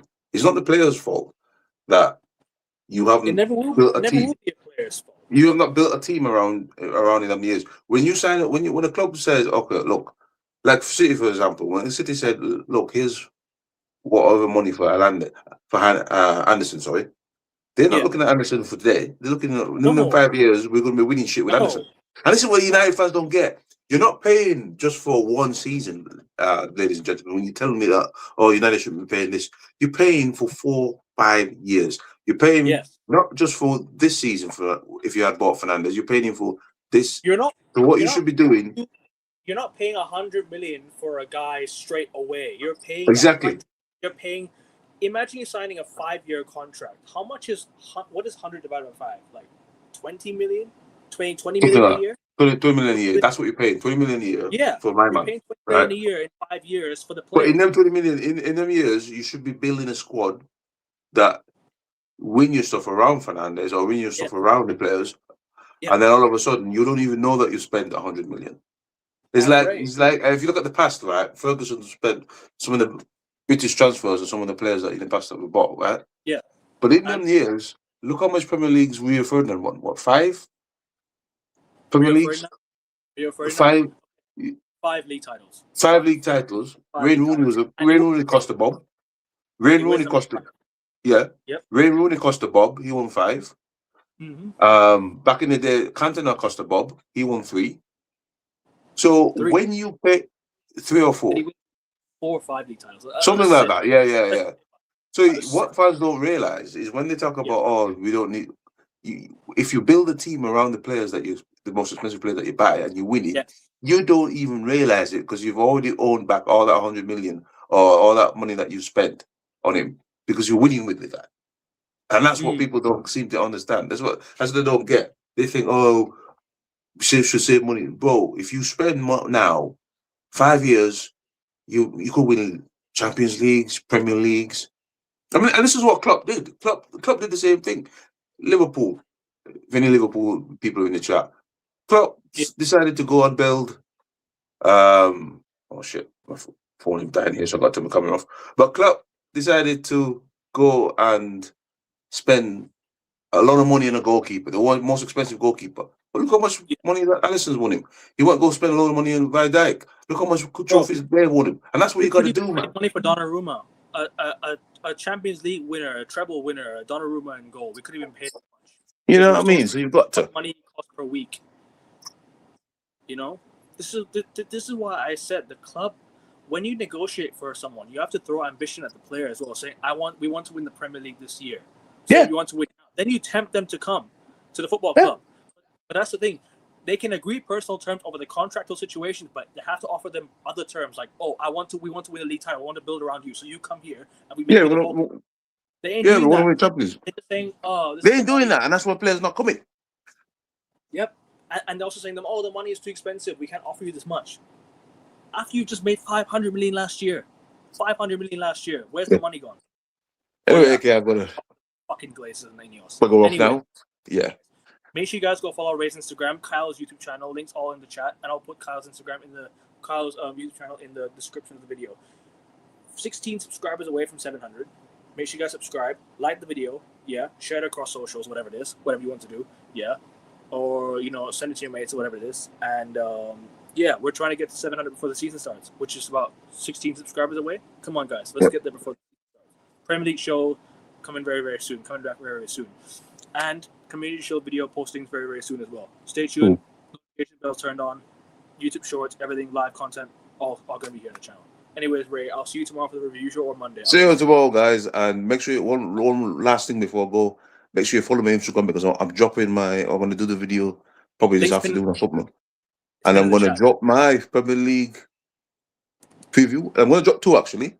I'm going to say the Premier League in the whole, and then I'm going to rant on United where I think United will finish. That's it.